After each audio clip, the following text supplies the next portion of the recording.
POGGY. This is the Wolfie and POGGY Show, end of season grades. Welcome, y'all. Today we got a stacked show with some excellent content, things to talk about. It's fantastic. We're going to do grades, like I just said, go through coaches to players and just give our opinions, give it a grade between A through F. We all know what that is all about. Then we're going to talk about the Pro Bowlers because we didn't have that conversation with POGGY yet, so we're going through that and see if they deserved it or not and just how we feel about it. Was Lenore snubbed? Then we'll do, of course, the wild card weekend predictions, see who gets to the divisional round or not. We'll see how that goes. That should be exciting. Then, of course, talk about, not of course, there's a little bit out there. Just if we get to it, Saquon Barkley, if he played, would it have mattered?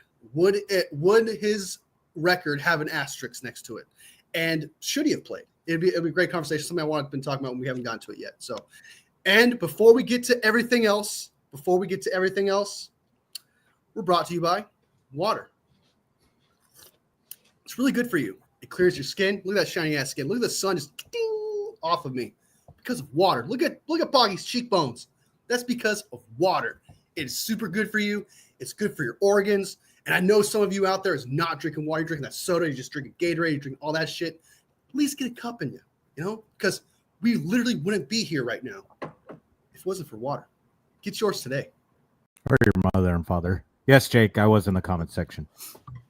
Jesus. Were you in the comment section? Is that you? Are you in the comment section?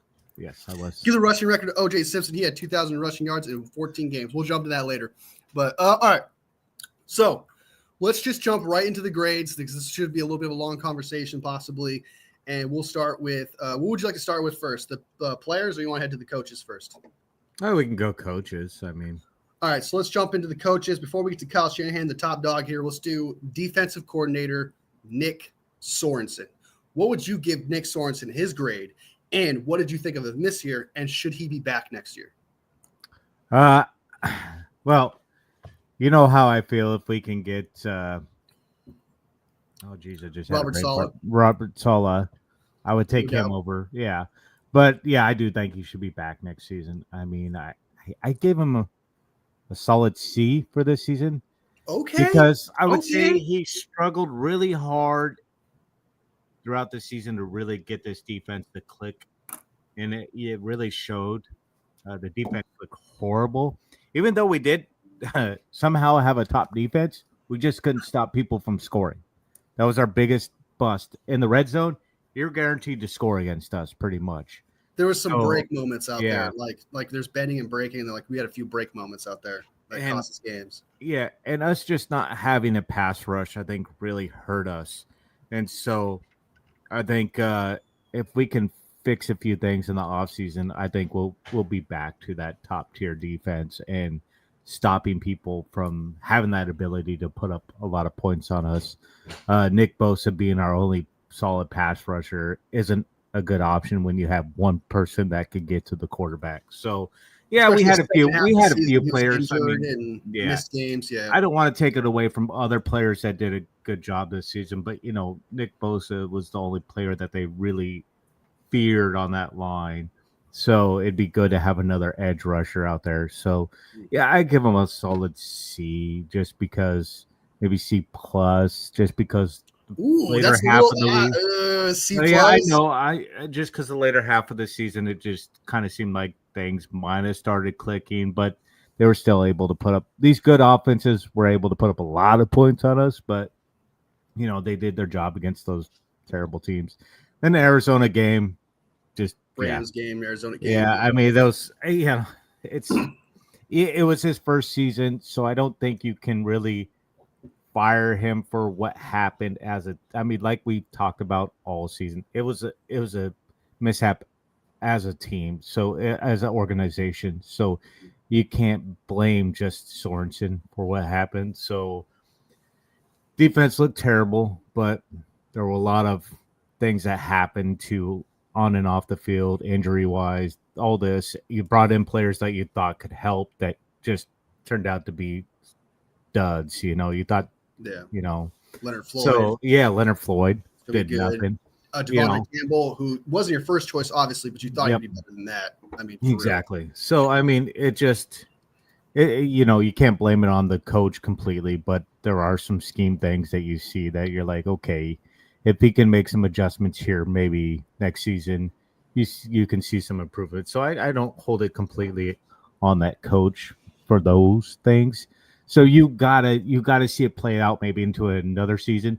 And if he has a completely healthy team and it's just playing ass next season, okay, now you can say he's just not the answer for this team. He just doesn't fit this team or this defense. Yeah. We need somebody else. Even though we've had, you know, two or three coaches that have gone on elsewhere and become head Doing coaches. pretty damn. So, D'Amico Ryan's, Robert yeah, Sala. I mean, our defense have made coaches into head coaches, so defensive coordinators into head coaches. So, you know, he's got a lot to prove. I think he is on the hot seat Yeah. next season. For me, he would be on a hot seat. So you got a C+ grade for him.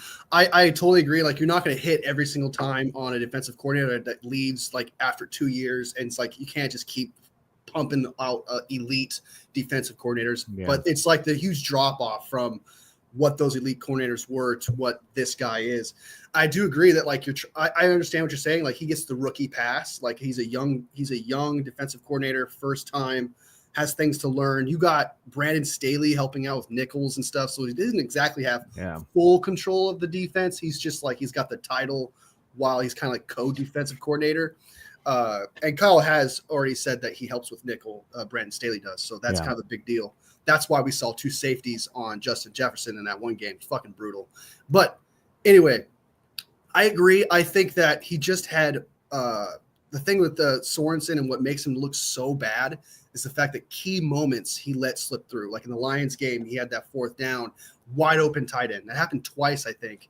Brutal. The Rams game, he was responsible for that comeback. In the Cardinals game, he's responsible for that comeback. And those were crucial games. So like, you look at him and be like, hey, you know what, dude, you were the reason why we messed up, because we could tell it wasn't because of the players. It was because of the scheme, because there's wide open players left and right, terrible calls, your blitzes weren't there. It was terrible. And you could tell that this guy was going through rookie stuff. However, like you said, there are things this year where he showed flashes of like, okay, that was a great stop. That was a great, like, I didn't expect to stop the Lions. We need more of that. Yeah. Yeah. Like when we did it against the Lions, I was completely shocked how we stopped him a few times, enough as it was. Like, okay, there's something here. Okay, if he just makes us a little more consistent. But it was just what makes him look bad is just those key moments that cost us games. And next year, and obviously it's very hard. I'm not trying to give an excuse, but for a rookie defensive coordinator, when you have players constantly cycling through, when you have shit players not living up to the hype, such as Leonard Floyd, Devondre Campbell just being ass out there, you're not going to do very well. It's a whole thing of just makes sense. Like, hey, what's the word for? Where like it's a recipe for disaster. There we go. That's what I was looking for. It's a recipe of disaster when you have players that are not living up to what you expect to when you sign them, and then you have a rookie defensive coordinator constantly cycling through players. People are like, well, that's just an excuse. Well, it's reality here, where the guy doesn't have the experience. If you need experience in a job to really kind of show yourself like, okay, I made this mistake and I learned from it and stuff like that. Experience is a big deal, and practice makes progress. Progress makes perfect. That's what you got to do here. And I understand that not everyone's going to be Robert Saleh. Not everyone's going to be D'Amico Ryans. Wilkes, yeah, I understand, was better than Sorensen, but he was kind of holding this defense back. Sorensen, you can give an excuse for, because, again, he was a rookie and he made mistakes. And I love the flashes. I did. I love the flashes. What he did against the Rams, I thought was pretty good. Held them to, 12 points. That was the offense's fault, not the defense's fault. Mm-hmm. He made great plays here and there. Now, what some people are upset about is because, like, oh, we're in this Super Bowl window, like we're supposed to be the Super Bowl dominant defense. That expectations, like I've always been saying all years, was taken from them. And like, that's pretty much what this defense did, was like, okay, we completely declined from D'Amico Ryans. Like it was D'Amico Ryans, Steve Wilkes, we have been rolling down the hill. Yes, we have rolled down the hill, but like we said, it's been an organizational thing this year that has really fallen off. I mean, you can point fingers anywhere in this organization, and you could probably be right. I mean, everybody can say, "Oh, it's Purdy's fault. It's Shanahan's fault. It's this. It's that. It's well, come on, guys. You got to realize a lot of things happen in this organization. So, I mean, if they were to get rid of him and move on, okay. It's not like would be surprised or really care a whole lot because Yeah. I mean, it's not, you know, if they were to go out and find a stud, somebody with experience, maybe I Robert wouldn't care. Saleh. You would, yeah, yeah. Salah, I would love, which I doubt he's going to come back. But I mean, I would love to see that. But you go out there and you get somebody, that'd be. It I would would be hate that. it would be no different than going out and I agree with that. Like if Nick Sorensen was gone, I wouldn't be like, how dare they get rid of him? Blah, blah, blah. I wouldn't be upset No, either. That's not what I'm really trying to come across here is like, we should keep him. I'm saying if we keep him, I see where we're coming from. We're trying to develop this guy in a rookie year. But like, if you got rid of him, who would be the replacement? It would just be another project or somebody who was a failed defensive coordinator somewhere that we would just take. And just how much better is that? How much better of an option is that really? Like just getting a failed defensive coordinator who was mid, or do you want to just keep a guy and develop him? It's kind of like the same. It's kind of like the thing where we talked about, like if you want to keep a backup quarterback, is bad, it's not going to be good, or would you rather a project backup quarterback that you develop from the start? It's the same thing. You just, again, if they get another guy they think is going to be better than him, they get rid of Nick Sorensen, they get a guy who's better than him. I'm not going to hate on it. If they think the defensive coordinator who failed somewhere else is going to be better than Nick Sorensen, that's fine. But how much of a difference is it really going to make when, again, just like what you did with Robert Saleh and DeMeco Ryans, those are all projects, first-time defensive coordinators, and you develop them. So it's kind of the same aspect. You know what I mean? And it's just this guy just needs time. And it could be next year, man. Once he gets Nick Bosa back, we get better players and depth-wise across from Nick Bosa, not constantly interchanging pieces that are good at one thing and bad at another. Like it's really hard that way, especially as a rookie defensive coordinator. And you got some people are like, let's just hire Brandon Staley. I don't know why you fucking say that, because he's been helping with Nick's. He's been helping with the nickel, and nickel's been trash. Okay, he's been trash. And I mean, Dennis Allen's out there. Dennis Allen? Oh my God, no, yeah, dude. I know. Yeah, no, I'm just saying. I mean, the only person I'd really like to see him come back is Robert Saleh, but I mean, I don't outside think of he's that, come back. I don't do whatever you want. Like yeah. we should accept it because there's not really better options. And he wasn't the worst. Like Nick Sorensen wasn't the worst defensive coordinator, obviously, but no, I just there's a lot of things that happened on the team. So there were a lot of injuries, a lot of pieces to fill in there. We didn't have a lot of depth. So, it's not like, I mean, our defense, you think of back when, Saleh and Ryans were here, we had depth at defense. We had depth at those spots. Now we have, Bosa. That's it. We don't have depth at these positions anymore. No So at all, when Bosa's out, that's it. You don't have depth there. So, you got to also realize that there's just not a lot of crap there. It's hard to be a good defensive coordinator if you don't got pass rush. Yeah. Like if you don't got pass rush, what do you expect to do? Because that's like one of the biggest things of defense is pressuring the quarterback, get to the quarterback, stopping the guy from throwing the ball. And that's going to be really hard to do. And you're asking that guy when Nick Bosa isn't out there, or if he's playing 50%, there's only so much you could do. Because if you end up blitzing with like six guys or whatever, someone's going to be open, and those six guys are not going to be enough to pressure the quarterback. Like so you're damned if you do, damned if you do. So a lot of people want to complain that, hey, why didn't he blitz? It's like, well, because we don't have the blitz pack. We don't have the blitzing pieces to do that. Yeah. And I do agree that we should have blitzed more, but how much better would have really been when these pieces can't blitz?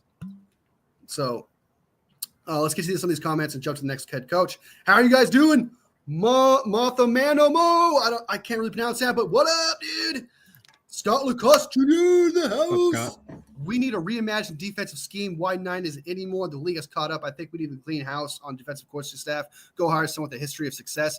I agree, but there's not really much out there. And I saw your comment about Jim Shorts. I'll get to that in a second, but I don't think so. The wide nine isn't it anymore. Like I said, you just don't have the pieces to execute wide nine. If you had the pieces to do that, then that's different. And if it doesn't work out, however, that wasn't the case here. We had none of the pieces, and Nick Bosa was pretty much the only one that was worth anything. And then you said Schwartz, and you said go get Schwartz. He's available, a good D coordinator, always gives Kyle fits when he faces his defense. If Schwartz is available, would you be interested in that? I'd be interested in that. Actually, sounds interesting. I actually like his defense. I think his defense is pretty good. Yeah, I guess. That is a top defensive coordinator. Yeah. Actually, that's not like a mid. I didn't think he's available. Is he? I didn't think he was available either. I thought he was still on the Browns, but maybe he got fired. It is the end of the season, and we haven't heard about it yet. That's what I was thinking. No, you said it's still on the defense. Yeah, he's still.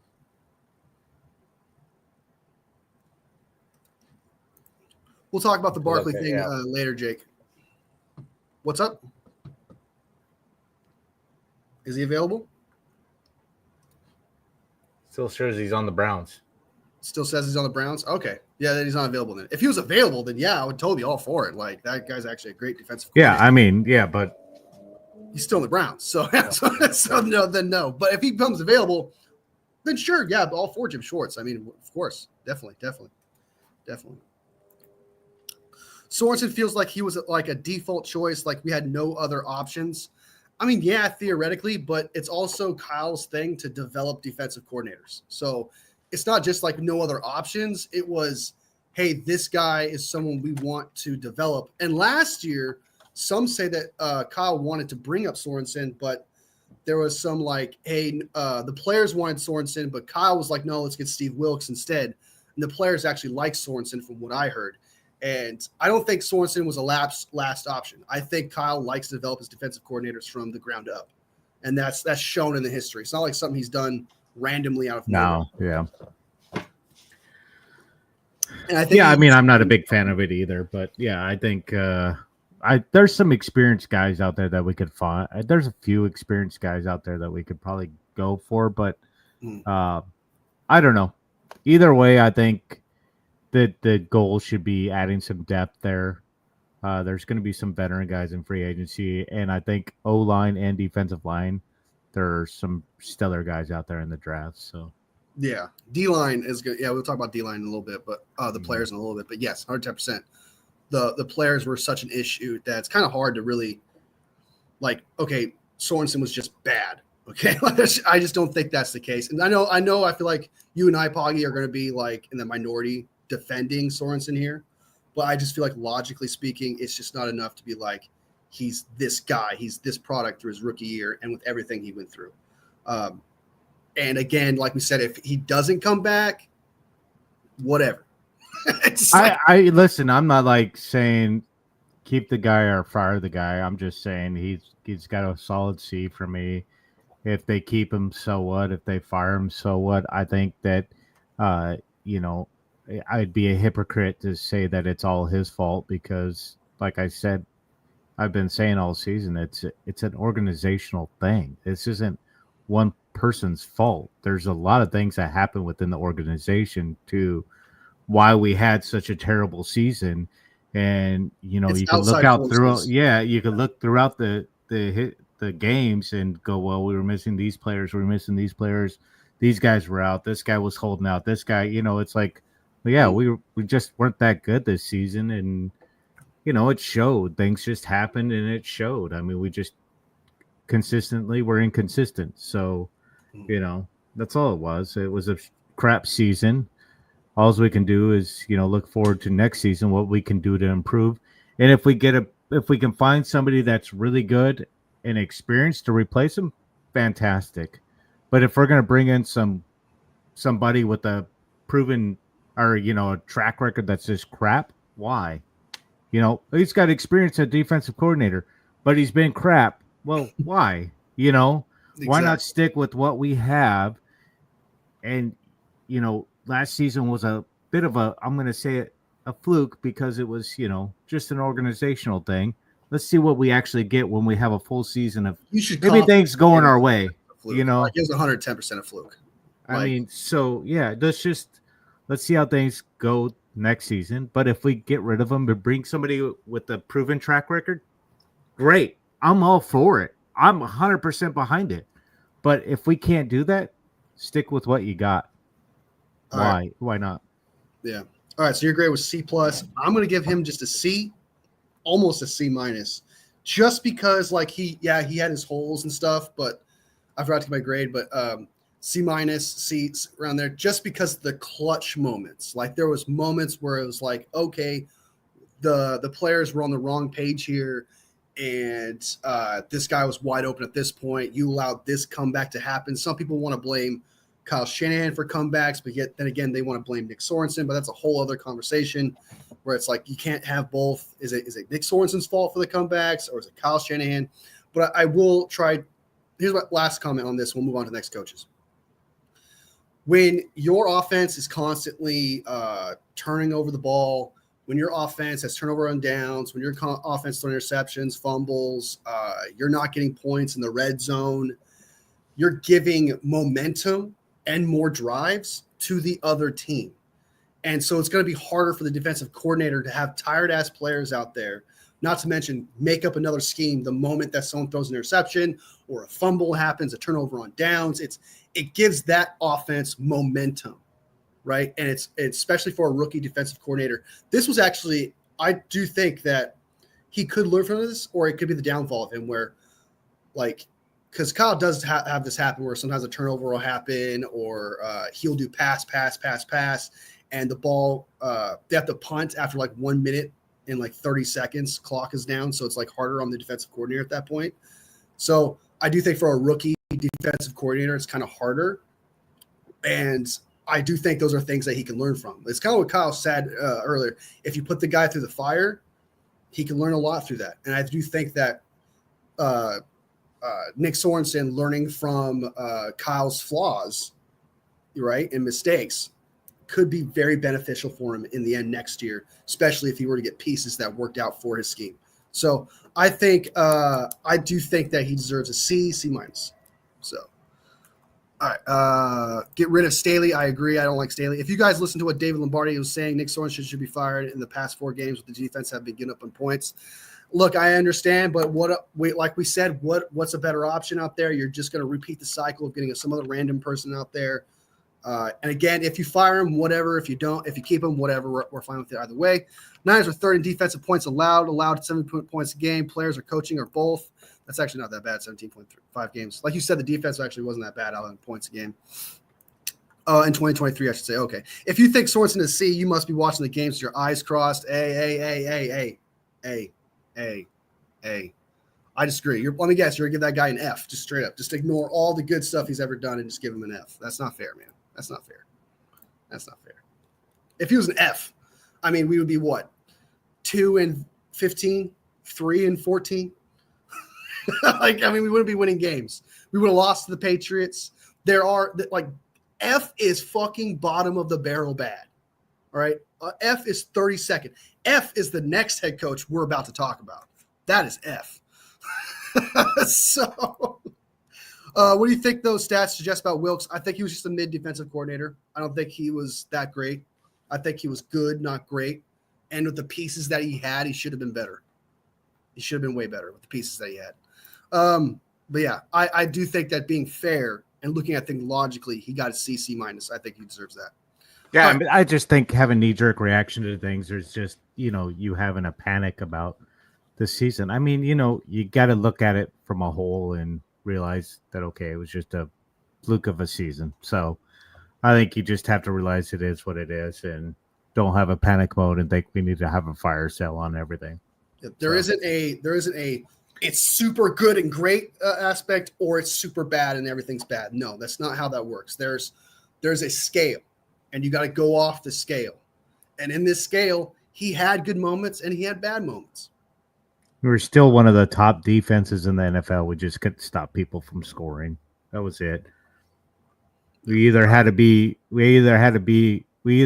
outscore them or, stop them. So, yeah. And he knew against the Green Bay Packers and Bills, so there's no way, even if you had a great defensive coordinator, that was going to happen. Like, you knew they were going to score, especially the pieces that were out there. So, like, no Nick Bosa, I think, was out both those games. It was terrible. So, and that counts against his stats as a defensive coordinator in those games. if you do not have the pieces on your defense, it's very, very hard to scheme up things, to make great plays. I understand what the Lions are doing. I get that, but they are allowing 40 points a game and shit like that. And it's that offense coming back scoring. Their offense is high scoring. Yeah. Yeah. I mean, they're getting points put up against them. Yeah. And that gives confidence to the defense as well. And I will agree. The Lions defensive coordinator is better than Nick Sorensen. 110%. One of the best. He's going to get a head coaching job for sure. Yeah. And so that's the thing, though, is you're comparing him to one of the best defensive coordinators. And that's not what we're doing here. All right, it's between that one and 32 head defensive coordinator jobs. He's probably around like 15, 20-ish. And that's not that bad for a rookie year in my eyes. I will bet you that Shannon will fire Sorensen. You will hear that from him by Friday. That's fine. If they fire him, they fire him. I'm fine with that. It's just I think you're misreading it. We're just saying either way, it's okay. I don't think it matters if they fire him or not. I mean, as long as they go out and get somebody with experience. Can't fire him without a plan, though. So if you fire him and bring somebody in that doesn't have a proven track record, where are we then? So it's have a plan, bring in somebody with a proven track record. You can't just fire him and not have a plan. So it's either stick with the guy or bring in somebody with more experience. That's it. This is not like you said, it's not a conversation of he's great and we got to keep him. Oh my God, why are people talking about firing him? That's not the conversation at all. We're just saying it's not that. You got to read you're reading the room wrong here. I think you're having a knee jerk. Hey, people. Niners fan, take a deep breath. You'll be okay, buddy. Yeah. So if they fire him, 49ers fan, all for it. It's fine. But as long as they have a plan, like Poggy said, they better get rid of special teams coordinator. Let's jump right into that. Let's jump into Brian Schneider, the special teams defensive. Boy, that guy's great. That guy's be at least an F-, right? At least an F-, and that's really good. That's a good grade for him. Yeah.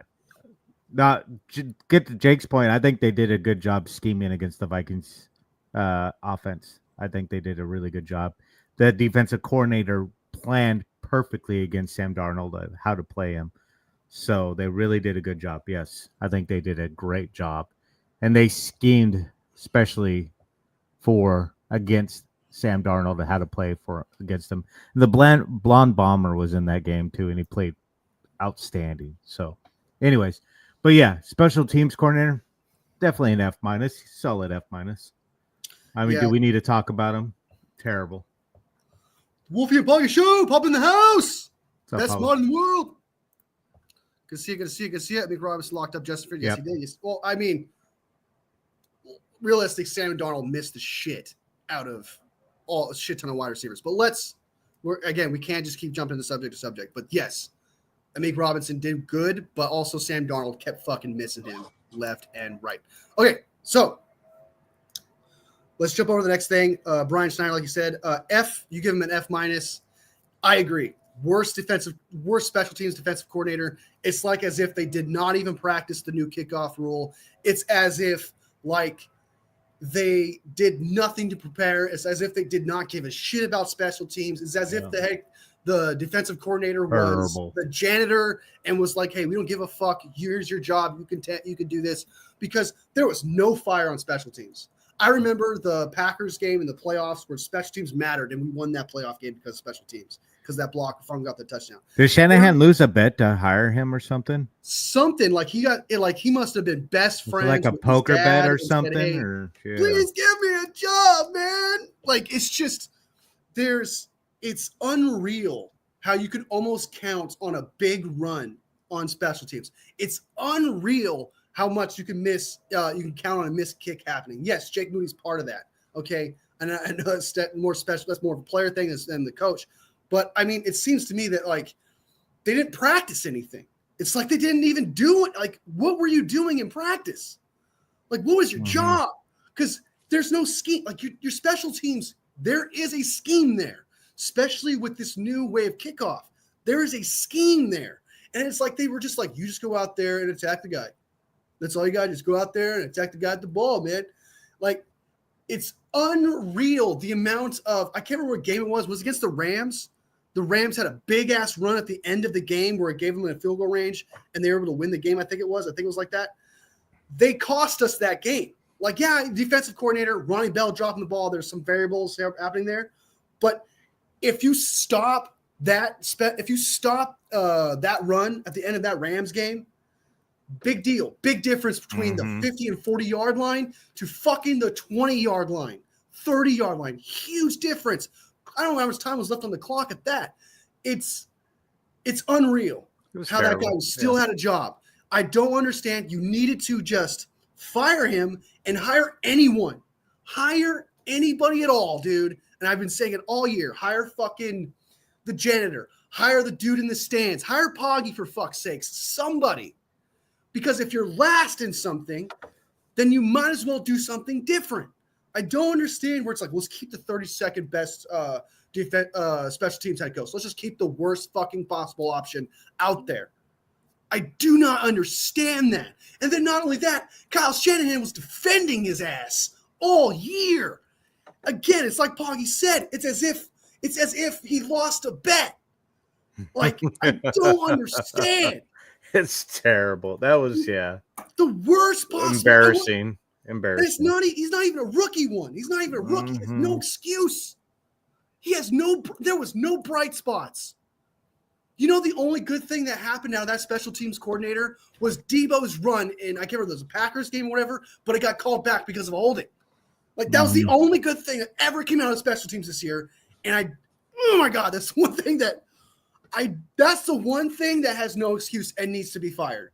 There is no, like, I don't care if he stays. I don't care if he goes. No, he cost us games. They changed the variable. Fire him. All right. Now I wanted to get that out. All right. So I'll let fire him. F.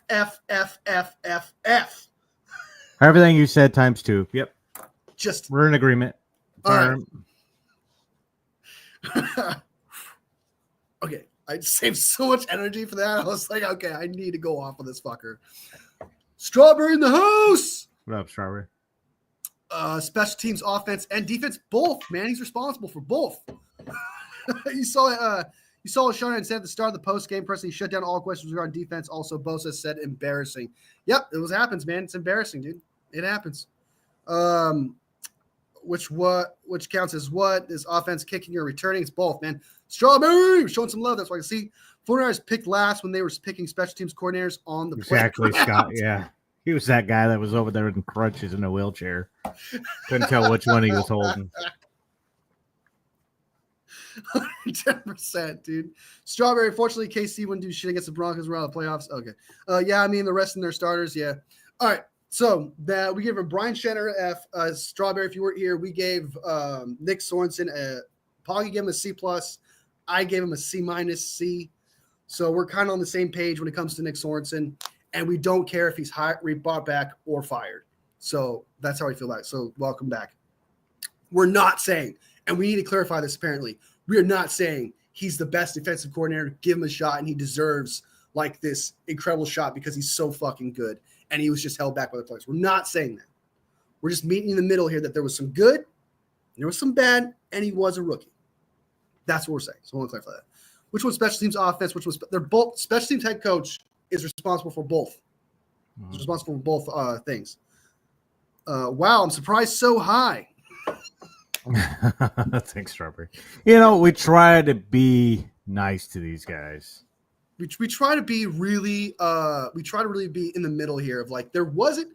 It's again. I'm not trying to brag shack too much, but there was good, right? And so that adds to the scale.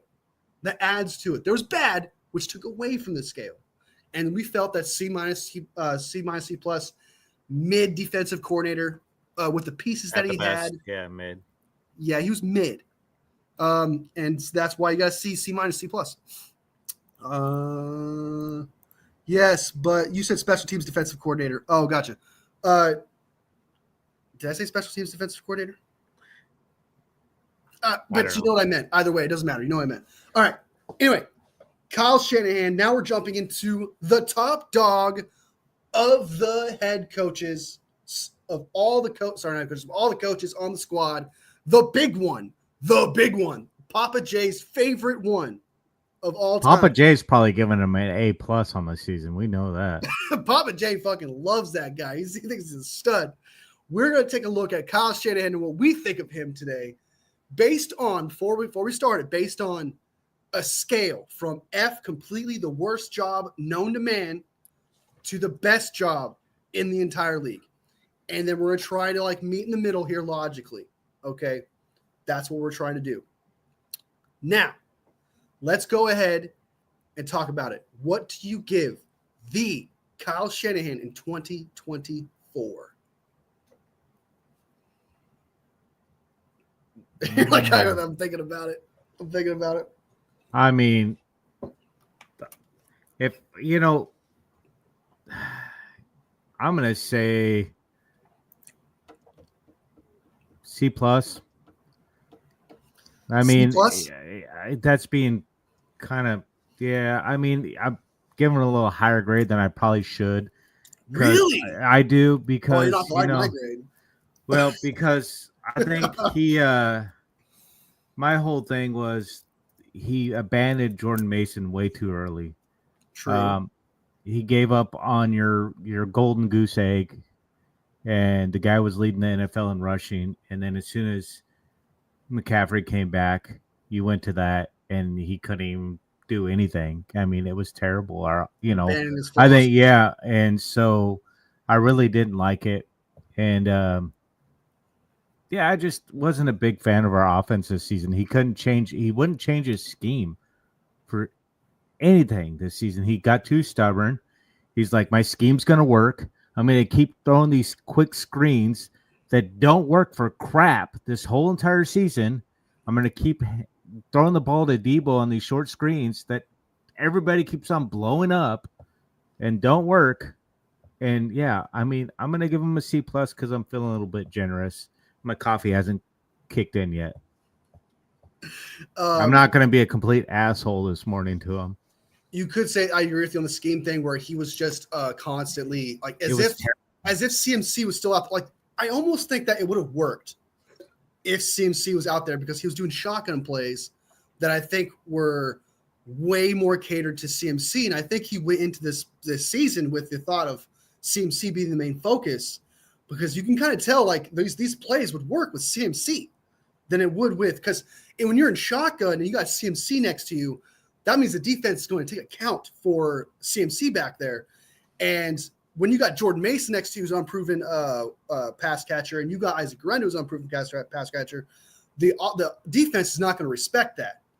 And so I feel like he had this intention and then was like, you know what? Fuck it. We're still going to roll with Mason and shotgun, Isaac Guerrero and shotgun, and try to roll with that. It worked from the 1 yard line to the 80-yard line, but the moment we got, like I said, in the red zone, it wasn't working anymore because, again, no one thought of him as a threat. And Mason wasn't being a distraction for the defense in the red zone.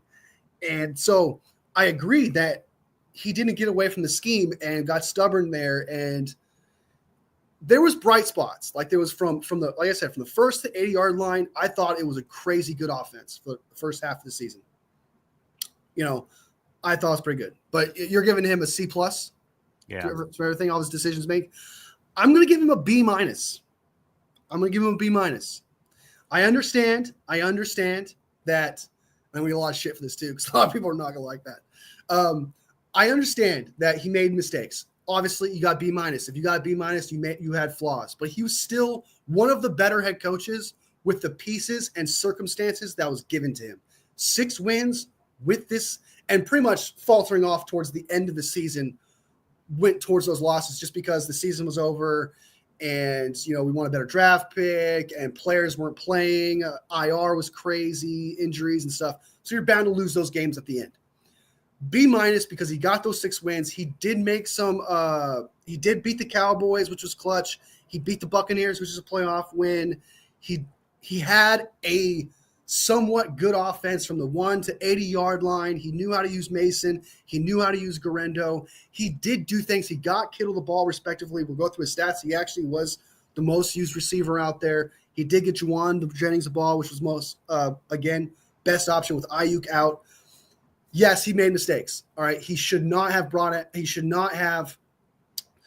kept with the same scheme, because that was the downfall there. Like, you kept with the same scheme, trying to use this, like I said, with the like going in there as if CMC is out there, and that was bad. And you could tell that didn't work in the red zone because there was no threat really, and the only person was Kittle.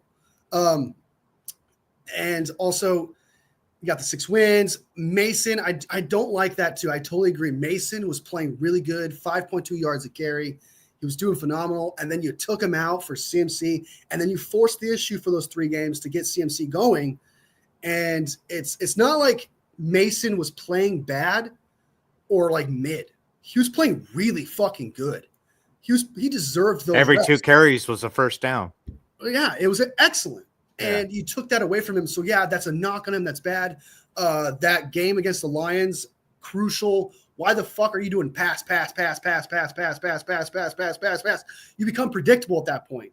And like I said, the safeties just have to read the routes at that point. Then they're not threatened by the run. So it's like, okay, let me read the play, and I'm going to jump a route and get an interception. And that's exactly what happened. And I feel like that happened throughout the year too, where it's like third and fourth quarter, like you just didn't believe in the defense enough. You didn't believe in the circumstances with the injuries and et cetera, where you felt like you had to push the issue far too often. And you were so desperate, and it kind of goes back to the CMC thing. You're so desperate to get back to the old 49ers. You were just like, let's force Ayuk the ball like crazy. Let's force CMC out there like crazy. Let's just force the issue of trying to get back to 2023 49ers instead of just working with your circumstance. But again, I thought he played pretty good despite the holdouts, despite the injuries. And I mean, there was fucking shit ton of them, despite the washed-ass players. Debo. Despite the rest issue, rest is a problem for players. It doesn't make them as good. It holds them back, and you can't get them to full potential. I just think that with everything that was given to him, he still scored 20-plus points. It's not like he was, there's some games where he scored 10-ish and stuff like that. But you can find the Eagles only scoring 10 points with everything they have. You can find the Chiefs only scoring 10 whatever points with what they had. You can find good teams only scoring mid-ass points while you have Kyle Shanahan scoring 20-plus points all the fucking time, despite all that bullshit. And then you got a rookie. I know we talked about the rookie defensive coordinator, but the rookie defensive coordinator made mistakes, allowing points after points after points. So did Shanahan. What's that? So did Shanahan. He made plenty of mistakes. Yeah, he made mistakes too, and that's why he's got a B-. But I think with what he was working for, I got to turn this on before my battery dies. Hey, Strawberry, he wasn't injured before Christian McCaffrey got back. Just to answer your thing, that I know he was injured. Mason did get injured, but that wasn't before McCaffrey got back. Yeah, I was also going to say that too. Is another thing for Mason was. But we'll talk about Mason later. He got injured, but yeah, he wasn't injured before McCaffrey got back. I just want to address because you said he missed 5 games, which he did, but that wasn't before McCaffrey got back. McCaffrey got back, and Mason was still healthy before that. All right, I'm going to agree with Strawberry here, but we'll get to that when we get to that. But just to end my argument with Kyle Shanahan, I know Papa J's like fucking. He gave him a D, which honestly, Papa J's probably a good path. I'm giving him a B- with the circumstances that was given to him, with the defensive coordinator that he had. You even agree he wasn't that good, so you have to score a certain amount of points if he's not that good. You can't. It's not like he had a great defensive coordinator and then he was shit. He deserves a B- because he played better than I expected someone to deal with what they had, but he did make mistakes, and that's why he's got a B-. And I don't expect people to agree with me on that, but I'm not giving him an A. I'm not saying he's the best head coach. He was probably like 12th. He wasn't mid in my eyes. He made mistakes. He got away from philosophy, but I mean, he still scored 20-plus points. He did make some good decisions out there. He played Mason until CMC came out. He did do good things. He got Kittle the ball. He got Juwan Jennings the ball. I just think, yeah. With the circumstances he's had, it's very hard for a head coach, I think, to even win, to get 6 wins. To get 6 wins with what he was dealing with, I felt like would have been really fucking hard.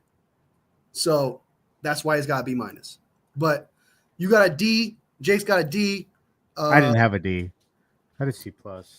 Yeah, C+ for him, which is actually really good. It's actually not bad. So we're close. But the B part is what's really hard for people to be like, what the fuck? Yeah, Kyle, I don't think. Got a I D don't for think- as a head coach, a D- as an offensive coordinator. Nice. Val says A. I don't know about that, but Val in the house. That one, I don't know, brother. I don't know, my friend. All right. So let's get some of these comments, then we'll jump to the next one. But you gave him a C plus. I gave him a B minus. What do you think of my grade? Do you think it's fair? That's close enough to a C plus, so whatever. Yeah. You're like, but there should be a C there for sure. I don't think he gets a B, but yeah, I mean whatever. Jake doing great. They did keep forcing it to Debo for the 4 or 5 best offensive performance this year, where when Debo wasn't playing.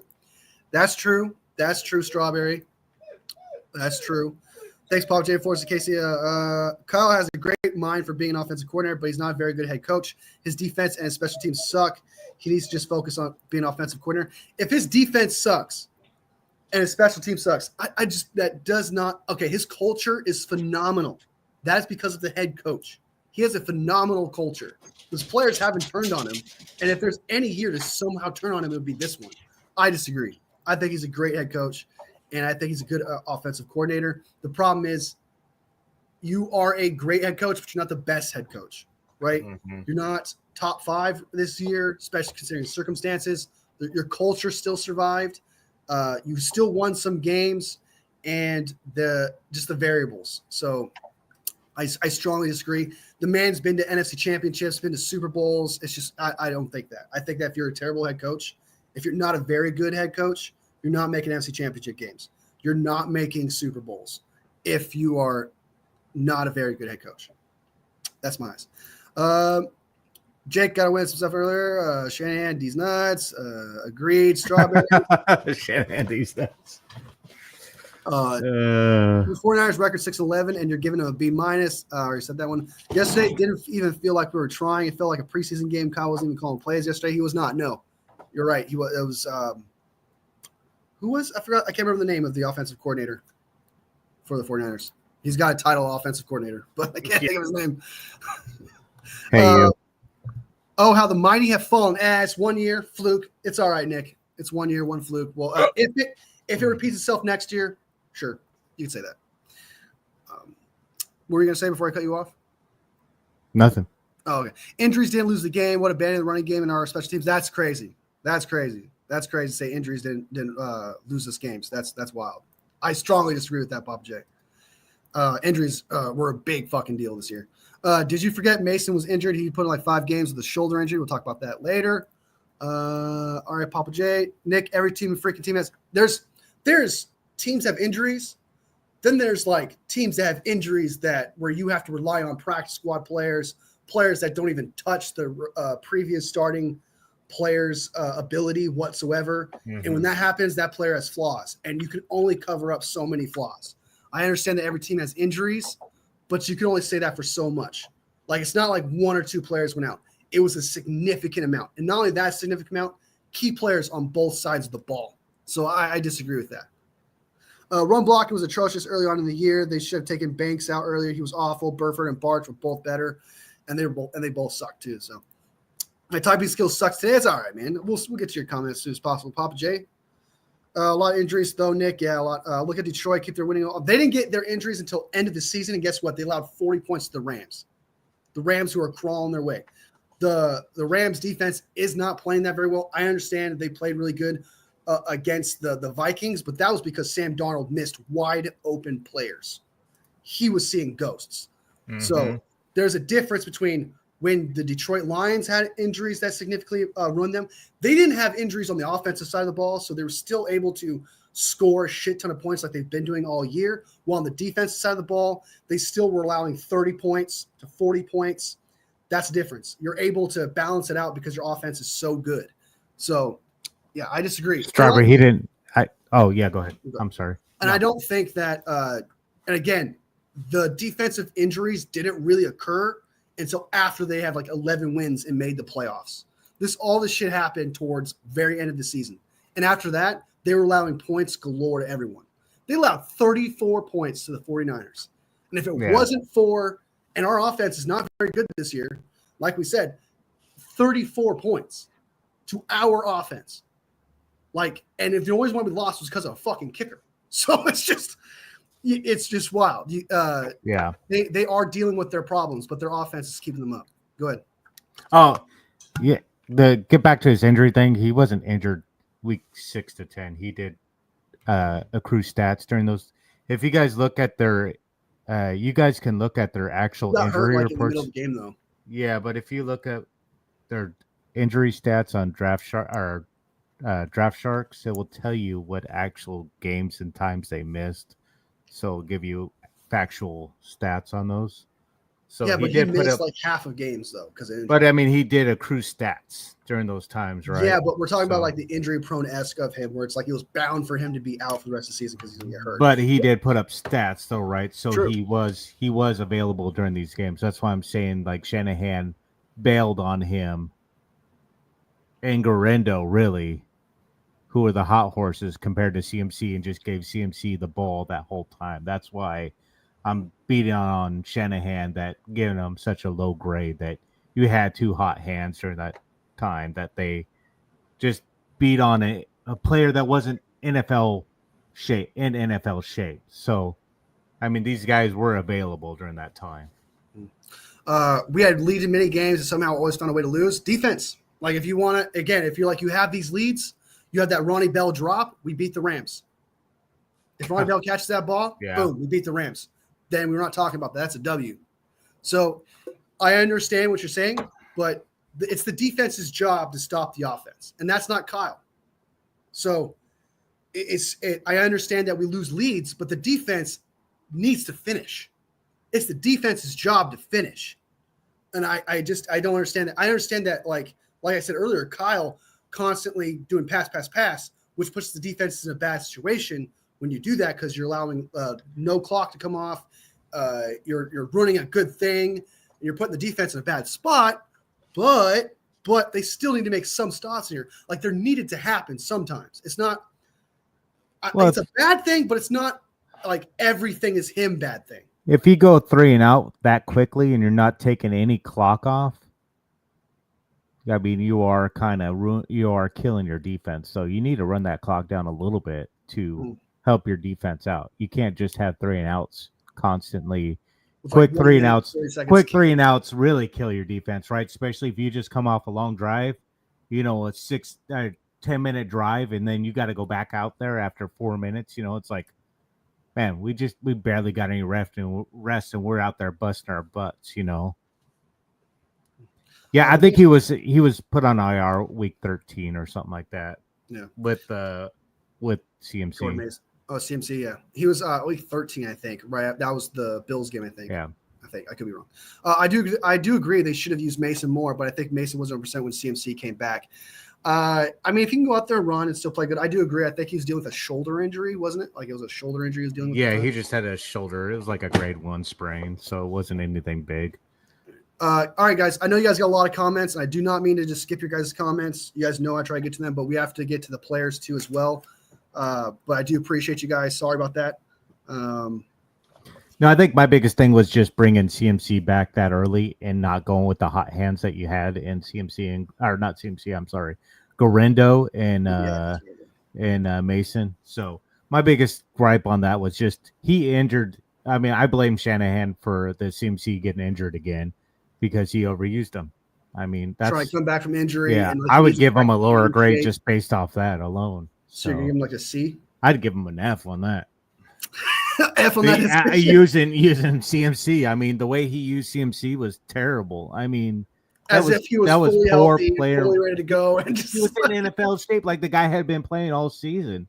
Like that was the worst player management I have ever seen. That was terrible. Like it's like CMC never was injured. Like the guy had been playing healthy all of his life. You know what I mean? Like he was throwing in the ball, running in the ball. Like that's a pretty bad decision. Yeah. Okay. You know what? You beat me down. I'll give him a C plus. You beat me down from B minus to C plus. Okay. Thank you. We did it, guys. That was a very poor decision. I agree. Like having CMC out there as if he was playing all training camp preseason and like he was in NFL shape. Like, yeah, that was, man, I was so heartbroken to see that. I remember I was texting you about that too. I was so disappointed to see him out there getting that many touches. Our second and third string players could probably start in any other team. I disagree with that.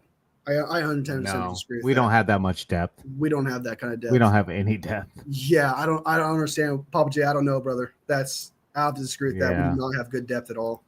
They kept trying to play him, and he kept leaving the game early, though. Kyle, I was even calling him injury prone, just that I was wondering how healthy he was. I agree. I think even Isaac Guerrero is a little bit injury prone, but yeah, we'll get to the players. And I agree. All of our running backs at this point are probably injury prone. It's the most dangerous job in the NFL. It is. You have a maybe 2 to 3 season life expectancy. That's why we'll talk about the draft later on, but yeah. If you want to equate the Lions' injuries to the Lions, take out Monroe St. Brown, Sewell, Gibbs, Monty Reynolds. I know that's a pretty big deal. Yeah, it's huge. Yeah, huge. Exactly. Probably the defense never had time to rest in the second half, especially. I'm just feeding Papa J. Sorry, Pop. Sorry. Yeah, just feeding him. I'm just feeding him. Yeah, I'm just spoon feeding him stuff. Judge, I think you're inflating some of the depth of 49ers. They have good depth at some positions, but not. Yeah, they have terrible depth, dude. Defense is not. We have no depth on that defensive line. We barely have a starting defensive line. I disagree, Papa J. We saw the depth. We saw the depth out there. It was bad. It was bad. We saw our defense was ferocious. We saw Yadam out there. We saw the O-line. Fucking O-line was bad. Samo had to go out there. We lost Hargraves. So we had to rely on Evan Anderson. At times, we had to rely on George Odom, who's fourth on the depth chart as safety. We saw Purdy balling against Conley, the Lions, really, and then kind of at the end it puttered out because he was trying to make too much happen. So yeah, the defense can't get a fourth quarter stop. I know there's a couple games where I thought like the defense was playing great, and it's like, okay, they just need to get this one last stop at the end of the game, and we're done, and we win the game. And they don't do that. Like it was almost as if like they were playing great for like 3.5 quarters. And then that one last drive, you're like, okay, just one more. Nope. Yeah. Nope. This wasn't there. You could not count on the defense to get a game-winning stop. It just wasn't going to happen. Yeah, I agree. Starbury, the depth was out there all season, really. It showed. It was terrible. Yeah. Last year, if you want to argue that the depth had some starters out there, and they were great. Yeah. That I agree with. This year, not so much. And I'm eating it all up, Poggy. It's just spoon feeding them. All right, this one might be a little bit of a long conversation. We'll try to keep this relatively short, just because we know the conversation around this player and the contract that's coming his way. We're jumping to the players. Number one thing, Brock Purdy. We're going to talk about Brock Purdy, and we're going to give him a grade on the season again, based on what he was dealing with, based on the scheme that we just talked about. Kyle Shanahan wasn't very good. We said that already. And the defense not being very good as well, right? And the offensive line being atrocious. No CMC, using a rookie wide receiver in Ricky Pearsall, who didn't start until the 7th week. A holdout Ayuk, a washed Debo, and Jacob Cowing and Chris Conley. I love that. A washed Debo. I love how you throw that in. Because he is. He was bad, dude. He was terrible, all right? So bad. Just keep on going. So going over to Brock Purdy, what I have the stats here, and I guess I got a stat. I'm good. I got everything. I got everything. All right, so go ahead and defend Brock Purdy and your grade. Defend him for Brock Purdy. Well, I give him a solid B for this season. I think, I can't give him an A based off the team as a whole. It wasn't a great season for us. I think a B is a pretty good grade. Just what he had to work with.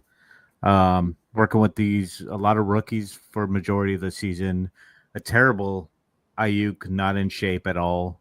That contract holdout really was a negative impact on him. Mentally, not for his pockets, of course, but yeah, like you said, mentally and physically. You went out and bought 3 cars or some shit. Yeah, I mean, stupid. I mean, this is why I hate these holdouts for these players. It really is a bad look, and like I said, I wish we got rid of him. Anyways, moving forward. I mean, he's completed 66% of his passes, still threw for 38, 64. Rating of a 96. I would have liked to see less interceptions, but I think it was more of him trying to force the ball, trying to make big plays happen for us because he was about it between him and Kittle. That was about our offense, and in the beginning Mason.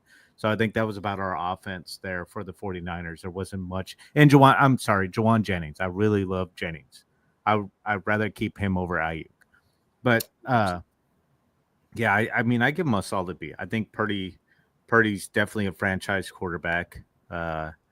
I put What him would in you the say top. some of his mistakes were that made that grade come down? Because obviously you're saying you're mentioning Yeah, things I that mean, are there's outside of his control, which inter- gives him a little bit of a boost. So what is it? I What brings think him down? I'd say his some of those interceptions are definitely on him. There was, I mean, we were texting back and forth, and I expressed to you that interception was definitely on him. Like in the Detroit game, that second interception, 100% on him. Oh no, I'm sorry. That first interception Okay, I was was not, like, no not way. the second. I'm thinking back. Oh, First yeah. interception was definitely on him. I mean, you can go back. I think there was the Rams game where he threw an interception. I'm like, why did he make that throw into triple coverage? Like, there's times where he was trying to make too much happen when he really did not need to, and there was no pressure there. So it was like, I can understand somewhat of why you're trying to do that, but you need to relax a little bit. Like you're really trying too hard when you don't need to. Yeah. Like he had time, the pocket wasn't collapsing, but he would just make a stupid read and a stupid throw, and you're going, what's going through his mind there? That Like Rams what? game. Yeah, what was going through your Really mind there? You threw it right into that stupid coverage. Why? Like he just had some moments where you're like, did his You're brain like, just what? shut off? It's like, did his I've been brain defending shut your off? ass. Yeah, it's like I have a hard time defending that throw right there. You just made me look like an idiot because you made that the dumbest throw I think I've seen you make. So, yeah, I think it's those head scratching interceptions Yeah. he throws that you're like, that's 100% your fault.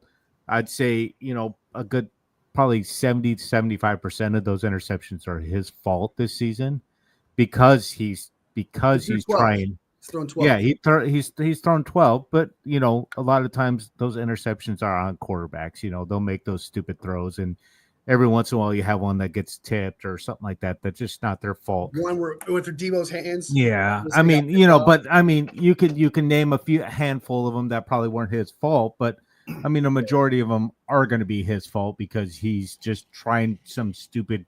He's like, I can make Trying to that play throw. hero ball, Yeah, Trying he's to like, do I those can cool make Brett that Favre. throw. I believe in my arm strength. I can throw it between those three defenders right into that receiver, that 2-inch hole. It's like, come on, Love the dude. confidence, but Yeah, you need to simmer down. But well, just like you give him credit for those crazy back foot elite dot of a passes. You're like, whoa, dude! I can't believe he made that under pressure. Yeah. You also got to give him shit for throwing the ball under pressure. You're and like, it being a pick as why'd well. you do that? You You're got like, to have, yeah, and that's what makes you a great quarterback. How you deal with that pressure. Like, do you make great plays under pressure just as much as like, do you make bad plays under pressure? So I know what you're saying. Like, there was plays where he was under pressure, he made a mistake. But there's plays where he was under pressure and he shouldn't have thrown it, and you should get knocked for that because that's the difference between a good quarterback. Like, look at Sam Darnold; he couldn't handle the pressure of he was I need to terrible win under this the game pressure yesterday. because Yeah. he's the number one seed, and that was the only pressure because the offensive line was doing a great job. Mhm. Like the pressure was the game. So for Brock Purdy, yeah, he made mistakes under pressure, which you do need to give him a knock for as well. But these games were on the line. It wasn't like the game was on the line and he needed to make these throws. It was like he just believed in his arm strength a little too much, or he thought he could just finesse that ball in that spot too much, and it's like, no, you got to simmer down a little bit there, bud. It's like it's kind of like the sophomore little sophomore slump you could feel was going on. Like, okay, he needs to come back down to earth a little bit, maybe, and just kind of bring it back in. I think he's still it. He's definitely still it. He showed that he's still a Pro Bowl caliber quarterback. He got an honorable mention, even though we had a shit season. He had 20 different wide receivers and he was working with rookies all season. So he didn't his solid number one was George Kittle, which I don't think had enough credit really this season, which I think he could have thrown to him 150 times this season, honestly. So, Sport Machine in the house. it's not Sport Machine. 49ers might need a new QB. Nah, dude. No. Nope. Brock Purdy's the man. He's a top 10 quarterback. He even played like it in my eyes, even with everything that happened. All right, so you gave him a B for his play. I'm going to give him a little bit downgrade, a little bit more. I'm going to say B minus. He didn't play the worst. I still think he played a little bit above average, played really well. Like you said, it was just what really brings it down is that he plays really good from first, second quarter to third quarter, but it seems like the scrambling was a little bit lost this season compared to last season. And then just the interceptions that were costly, like the value of those interceptions were bad. Like it's not like it was first quarter, second quarter, third quarter. It was like fourth quarter. We need this drive. We need this play. And he did have some good ones, but like against the Rams game, I understand that your players are dropping balls left and right. I understand that your wide receivers are last in separation. I understand that you have some of the slowest weapons out there. All right. I get that. And so you have to rely on those players to get the 50-50 ball and stuff. But when the ball leaves your hand, all right, when that ball leaves your hand, you're responsible in that belief. It falls on you because you were saying, I threw an accurate ball, give them a chance, and they picked it off, and it was a great catch. Like the one against the Lions where it sailed so far over Ricky Pearsall. That dude Alvin Johnson, it wouldn't have mattered. Mm-hmm. It was going to get picked. That was one of the worst interceptions. He had moments like that. And then the Rams game, I agree that like you felt like the defense was going to get a stop, right? You felt like the defense was doing good, but you needed that drive there. You had two players for a check down. You caved into the pressure there because you didn't believe in your weapons. You didn't believe that your weapons were going to – so you felt like you had to put everything on your shoulders, that you had to make an incredible play. And that's like the one aspect that's good about Brock, and that's also bad about Brock. He's very confident, but like once he lost his faith in Debo, because once Debo dropped that ball against the Rams, he felt like he had to do it himself. You could tell. You could tell he was like, okay, I have to make a miracle play after miracle play after miracle play because we're not winning this based on other players helping me out. Like they're like just basic ass catches. They were dropping balls left and fucking right in that game. It was insane. Yeah. So Brock Purdy, I'm going to give him a B minus just because some of the games where you needed that game-winning drive, it wasn't there. When you needed that clutch play, it wasn't there. But again, what he was, like you said before, what he was dealing with, a holdout, half a season Brandon Ayuk, a washed Debo, Ricky Pearsall, who didn't come back until week 7, and that was literally when he started practicing. He didn't practice in training camp, didn't practice in preseason, and had no starts in the season. That's literally when he started. So you knew that connection was going to be off. It was going to take a while. And obviously, they figured it out towards the end of the season. Pearsall's going off, dude. He looks amazing right now. We'll get to that soon. Mm-hmm. Cowing is nowhere to be found. And so with that being said, like as a quarterback, when you don't have someone to throw the ball to, Debo, even if Debo was his guy still, he's a jet sweep screen guy, not a wide receiver. So you can't rely on him as a quarterback throwing the ball. Ayuk was not the same, had an insane amount of drops. I think I checked 47 targets, 25 catches. Dude was atrocious. Okay. With that being said, you now have your best option being Juwan Jennings. Yeah, great 50-50 guy, but he can't really get that separation for a long period of time. Okay. Last in separation. Brock Purdy was dealing with last in separation wide receivers. That means in the NFL, he had to deal with the smallest targets. He had to deal with the smallest fucking frame of catch radius. That's what he had to deal with throughout the entire year. And you would think that he would have the worst stats with that. You think that even the greatest quarterbacks, with you have the shittiest offensive line known to man. Okay, Trent Williams was washed for the half the season, and then he was out for the rest of the season. Then you have Banks, who Strawberry said was complete ass. Brendel, fall on his ass. I cannot tell you how many times Brendel fell on his ass. Pooney, yeah, rookie, outstanding. But again, rookie, he's going to make mistakes. He made mistakes in a very costly game where he had 3 straight penalties on one drive. It was fucking insane. Yeah. Pivots, absolute garbo trash. So when you have trash offensive linemen, your quarterback's constantly on pressure. I gave Purdy shit already for the pressure throws. I understand that. But a quarterback should not be dealing with pressure all the time where he needs to be scrambling to the left, scrambling to the right on a constant basis. You knew that when Brock Purdy dropped back, you thought to yourself, okay, there's no way in hell he's going to have time to throw. It's not going to be clean pocket. I constantly thought about, I'm looking for the player that's going to break through and just crush Purdy. Because Purdy got his ass beat all season. 31 sacks. 31 sacks. He got his ass beat. And that's not because he didn't – and it would have been worse if he was Kirk Cousins, if he was a statue. If he didn't have that scrambling ability, it would have been significantly worse. Seriously. And let's go this is Brock Purdy's stats. He is thirds in yards per attempt, despite all that shit. 8.81 yards. He was 8th in air yards per attempt, not counting Yak. He was still top 10 quarterback there. Yeah, his passer rating was 13th with 96.7. That is better than Jalen Hurts' whole entire career.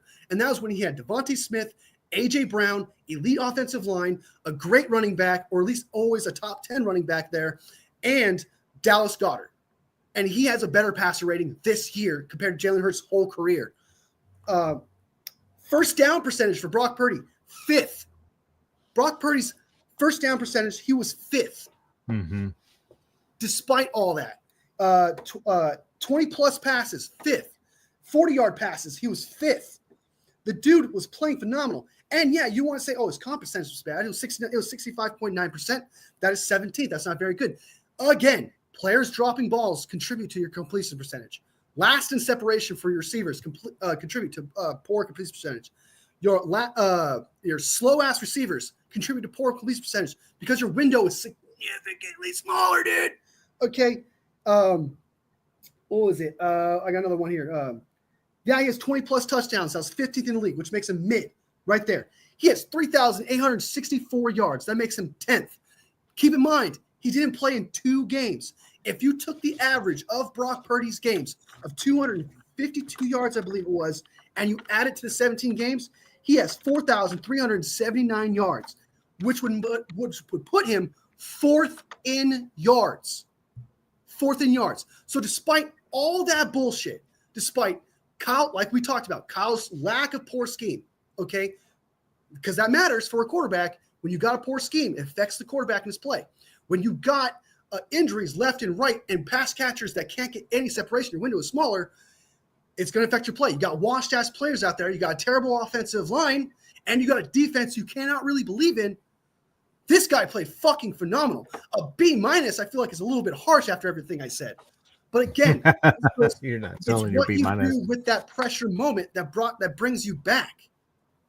So to say that Brock Purdy was bad this year, despite everything we just gave shit Kyle Shanahan for, we just gave the offensive line, wide receivers, running back issues, injuries, holdouts, rest. This dude played phenomenal.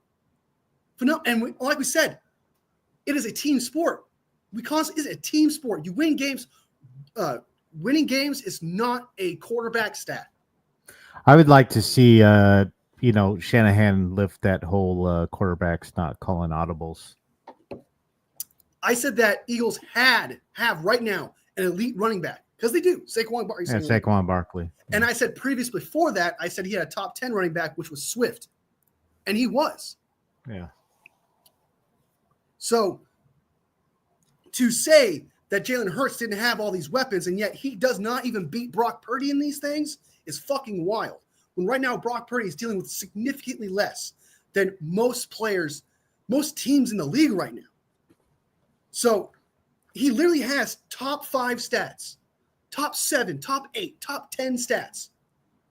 Mm-hmm. It's insane. And like Strawberry said, with those yards, if you took his average and you had it, that beats his yards from last year, where last year he was a fucking MVP candidate. Yep. Brock Purdy's the man, okay? And to blame everything on Brock Purdy and then blame everything on Kyle and then blame everything on offensive line and that's not how that works. It's called, you got to look at the facts and be like, okay, which player is standing out amongst the rest? Brock Purdy can only do so much with his players. Brock Purdy factually played like a top 10 quarterback, despite all of it. Mm-hmm. I agree with Strawberry on that. Strawberry's coming. I agree with him on that. To be for real, you could put most running backs behind that line. Eagles, we could top 10. Agreed. Last year, Brock Purdy was prime Tom Brady. He played fucking phenomenal. He played elite. I think love he'll still play elite through his career, so I'm not Yeah. worried about it. This year is like one of the biggest flukes. I think we're good at wide receiver too. I just think to get. Oh, I yeah. mean, we have. I think Jawan Jennings is going to be a great. I think hopefully Ayuk comes back and he comes in at NFL shape and doesn't be a, and then I think Pearsall is going to be great. I think Conley can be great. So I think we're pretty good at wide receiver. I don't know if we really need to add anybody there. So we'll see. We'll talk about that later in the draft. I got some draft prospects. I know you do. I fucking love one of these wide receivers. I know you do. Okay, so we'll jump. We're keep going, jumping the grades. Let's go ahead and jump into running backs. We just got done talking about quarterbacks. We're not going to talk about Brent. I guess real quick, Brendan Allen. I like Dobbs better than Allen. All right, so far, and I think it proved. I do too. Yeah, I think it proved this year that he was better and should have played him against the Green Bay Packers. All right, jumping to the next thing. Running backs: Mason and Garendo. What would you give Mason? What would you give Garendo? I'm not counting CMC, just because he obviously wasn't the same. Only played 3 games, wasn't out there. So we're going to judge it based on the running backs that actually played, Garendo and Mason. What do you give them? I give him. Well, I mean, for what he was used, I'd give Mason. I mean, be honest, probably a B plus. I mean, his average he was averaging a first down every carry. He came in this season low expectations. Nobody really had him on the radar this season. He was leading the NFL at one point. Some content creators actually who watched him in practice and stuff, who actually make content. They actually loved Mason last year and wanted to see more of him. Yeah, but there was talk about what he was. But yeah, I mean, he wasn't known across the league as a good back. Yeah. So I'd say I'd give him a solid B plus. Garendo, I mean, I'd give him a B. Garendo, same thing. I really liked him coming out. You know that I was a big fan of him and his speed. You were more of you believed in his potential more in his rookie year than I did, for sure. Yeah, and I thought he was a good receiver, which proved me wrong. Right? I almost said wrong. No, I think both running backs are really solid for us, and I think Garendo had some minor injuries this year, but he's played 16 games. He's been in 16 games this season. He's played more games than any of our other running backs. So I think he has some potential for us in the future. Hopefully, Mason, I think he'll move on after next season, and he'll probably go play somewhere else. Hopefully, if he can. I'm saying I'd say that hopefully he'll be. He'll. I didn't mean hopefully. Yeah. Sorry. No, he'll play. He'll probably end up playing somewhere else next. Next year for sure, because he deserves a shot. I understand. I think, I like Mason, and I just, I felt bad for him not getting the love he should have from Shanahan. So yeah, I do agree that he was kind of held back based on Shanahan and what he did with CMC there, and I understand that Mason was hurt, like you said, Strawberry. I agree with that, and that does make you second guess. But it's my own pushback on that is CMC was obviously a worse option than hurt Mason, though. Hurt Mason was still better than what CMC did. It's not like Mason was hurt where he couldn't play.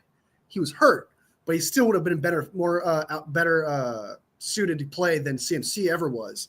And I understand playing CMC would have been not fine. Putting him out there every now and again, sprinkle him in, get him used to the game.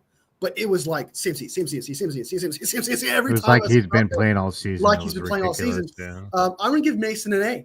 I thought he did nothing wrong. I thought A minus. Sorry, I don't mean an A. I mean A minus. He did have 3 fumbles. So he did have 3 fumbles. That was an issue, and he wasn't very good in the red zone. So A minus, B plus around that area. That was my only issue. He wasn't great in the red zone, and he did have those 3 fumbles. That one. Garendo, I'll give a B plus. You give him a B plus? Yeah, he's a rookie, 4th round pick. I mean, shit. Garendo? Yeah. Garendo, I'm going to give him, actually, dude, I'm going to give him just a solid A. He deserves, he's blew my mind. Yeah. He blew, okay, but before I get to Garendo, before we talk about, I want to jump back to Mason real quick. Let's talk about his stats. After 153 carries, he had 5.2 yards a carry, which is phenomenal. 3 touchdowns, 789 yards. I do hate that. I understand that Mason got hurt and he got taken out of the game later on. I hate that he got robbed of his 1,000 yards because I think he would have got it at some point if in those times where CMC played instead. That really bums me out. But Mason, to me, man, gets about an A-, B+, somewhere around there, just because, like you said, those fumbles, mistakes, and he has mad potential, and I think he deserves to be a starter somewhere. And he was a bright spot this season, especially with all that pressure of like, you're going to get 20 carries here. You're going to get this many carries here. You're going to be like CMC here. And he lived up, for the most part, he lived up to that hype. Is he the best player in the passing game? No. But he still made some catches and did some good things that you didn't expect from him. You kind of expect him just to be a good running back, but he kind of surprised me in some things. Him doing the jugs machine in the offseason helped him out a lot. That is something Ronnie Bell needs to do. We'll get to that later. But Mason gets a B-, B+. Garendo, like you said in the passing game, I was against it. I was like, this guy's raw. He's got great speed. He's a power back and a speed back. Okay. I think he can do great things, but I think he needs a year to just sit, rest, and prepare himself because I don't think he's ready. I was wrong for that. Completely wrong. That dude is actually pretty good in the past. I remember it was his first game where he had like a really good passing game. And I was like, dude, I think it was the Bears. It was the Bears. Like, dude, it's just the Bears. Relax. In the next game, he caught some good passes. And I was like, okay, all right, maybe I was wrong. He's pretty good in the passing game. He actually knows what he's doing. So Garendo, man, gets an A for me. He blew away my expectations. I expected a raw prospect. At first, he wasn't that good.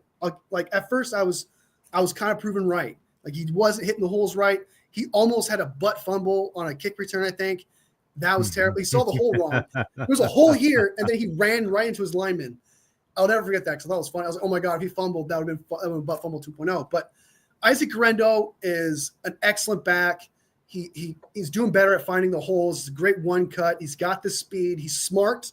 He knows when to get down and not take the touchdown. Props to him for that. But the only knock, literally the only knock on Isaac Garendo and his potential is his injuries. He does seem injury prone. He's in and out, yeah. Yeah, he's constantly getting hurt left and right.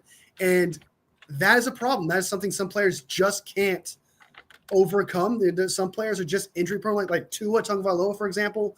He just gets touched on the head. He has a concussion.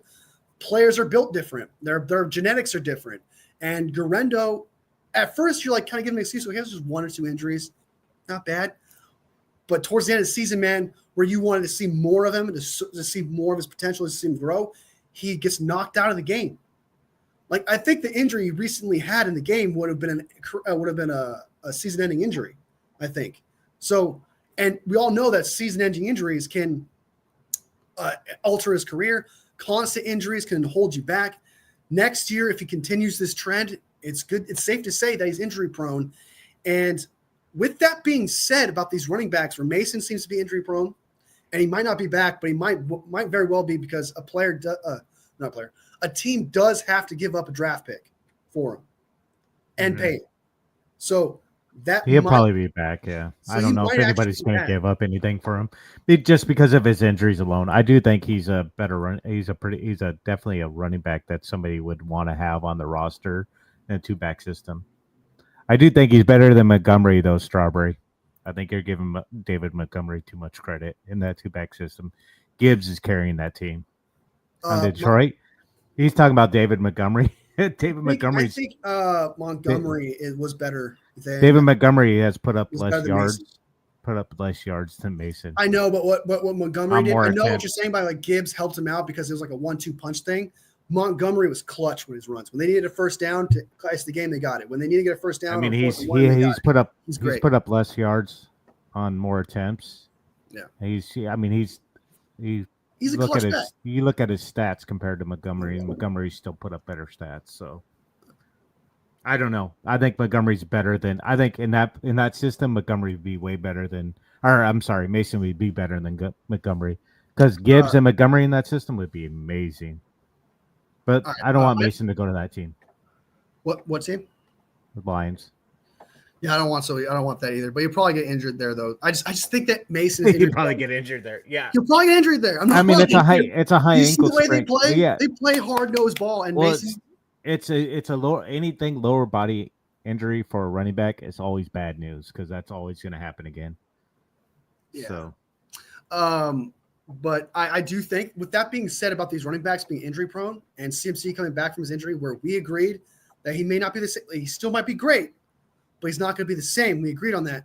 We got backlash for that, by the way. Like, some people think, we're like, how dare you say that about CMC? He's going to full rest. He's going to be fantastic. I'm sorry. His injuries are brutal, dude. It's not. And besides, these are predictions. Look at the history of lower body injuries on running backs, and you'll understand that it's hard for running backs to come back from those things and be 100% like they used to be. And we're not saying that he's going to. We're not saying he can't get back to that. We're just. It'd be great. That's not. Medicine's a lot different, and the things they do nowadays are a lot different than it used to be. But I'm just saying, running backs don't have a long life expectancy, especially when they had those lower body injuries. So it happens. All right. So to jump to the next one, which is wide receivers, we're going to have to move a little bit faster than this. But Jake, you got to slow down with the gay jokes. Just slow down, brother. Like, I understand sometimes it's funny, but slow down. Slow down a bit. Okay. Jumping over to wide receivers. Brandon Ayuk, Deebo Samuel, Juwan Jennings, Pearsall. What do you give the wide say it again? I'm sorry. Brandon Ayuk, Deebo Samuel, Juwan Jennings, and Pearsall, the wide receivers. What grade do you give this batch of wide receivers? A batch as a whole? I feel like you need to do batch because Ayuk didn't play half a season. Ayuk an F, Deebo an F, Pearsall. Give it Ayuk an F? Yeah, he's terrible. He held out for his contract. He held out for his contract, came back and got injured. What a bum. He came back and underperformed. Didn't I say he was going to underperform, and he did that? Anyways, going on to Deebo. I mean, he had his hot moments, but I'm sorry, he had a terrible season. And I love Deebo, so I don't want to bash the guy. I'm not going to. He just had a bad season. F for his greatness at the end is because he got great when it didn't fucking matter. So, like, I mean, I love Deebo, but he had a bad season, and it's not because he wasn't getting the ball. Juwan, I'll give him a C plus because I still think he's I'll give him a B minus just because I think he's still a great receiver. I don't think he still got 77 receptions. I think they could have targeted him a little bit more and used him a little bit more in the offense. He was kind of the forgotten receiver, I felt, at some times. I know he doesn't get that separation, but still I think they could have planned some routes and some things around him. That's a good job. Pearsall, I would say a B. Just because to come back after what happened to him and things like that, he struggled a little bit, which is expected, but then really kind of found his footing in the offense. And I think he's going to be a great fit for us. And I think he's going to be a future wide receiver for us. And I think he's going to be if I can get somewhat back to his original self next to Pearsall, that's going to be dangerous. That's why, I think Ayuk, I give him an F this season just because I'm pissed off about him holding out for his contract. Comes in out of shape, looks like crap, and who's Ronnie Bell? It comes in and looks like crap, and negative force of nature. It just it's really it was bad. I mean, it's like I talked about this. You're not in football shape, and it showed. He was in terrible shape. He looked like it. And then he gets injured. So I'm not even going to give him. He shouldn't even get a grade because he didn't technically play to me. Yeah, he was irrelevant this season. He wasn't when he was on the field. People were like, just let him throw him the ball. He's going to drop it. Confident. Okay. All right. So you gave Ayuk an F, Deebo an F, Juwan C plus. A B. A B. Sorry, you give him a B. I think he. There's some balls I felt like he dropped. But I think those were more under pressure, yeah. Yeah, and I think he deserves an A. A minus. Those drop balls were crucial, but like I feel like Juwan Jennings is amazing, but there's certain things he can't do, and I don't want to hold that against him. Like he can't get that massive separation. There's improvement. It's because he's not that speedy receiver. He's that big guy, so they need to plan routes around that. And they're trying to use him as a Ayuk or a Deebo, and they need to plan those routes around that big wide receiver. Yeah. So then you get Pearsall what? B, just because of what he came back from. Ooh. Okay. So all right. Okay, that's wild. I don't think Pearsall deserves a B for that. Like I understand that he came back and he deserved a little bit, but he still had that. It's almost as if I'm conflicted.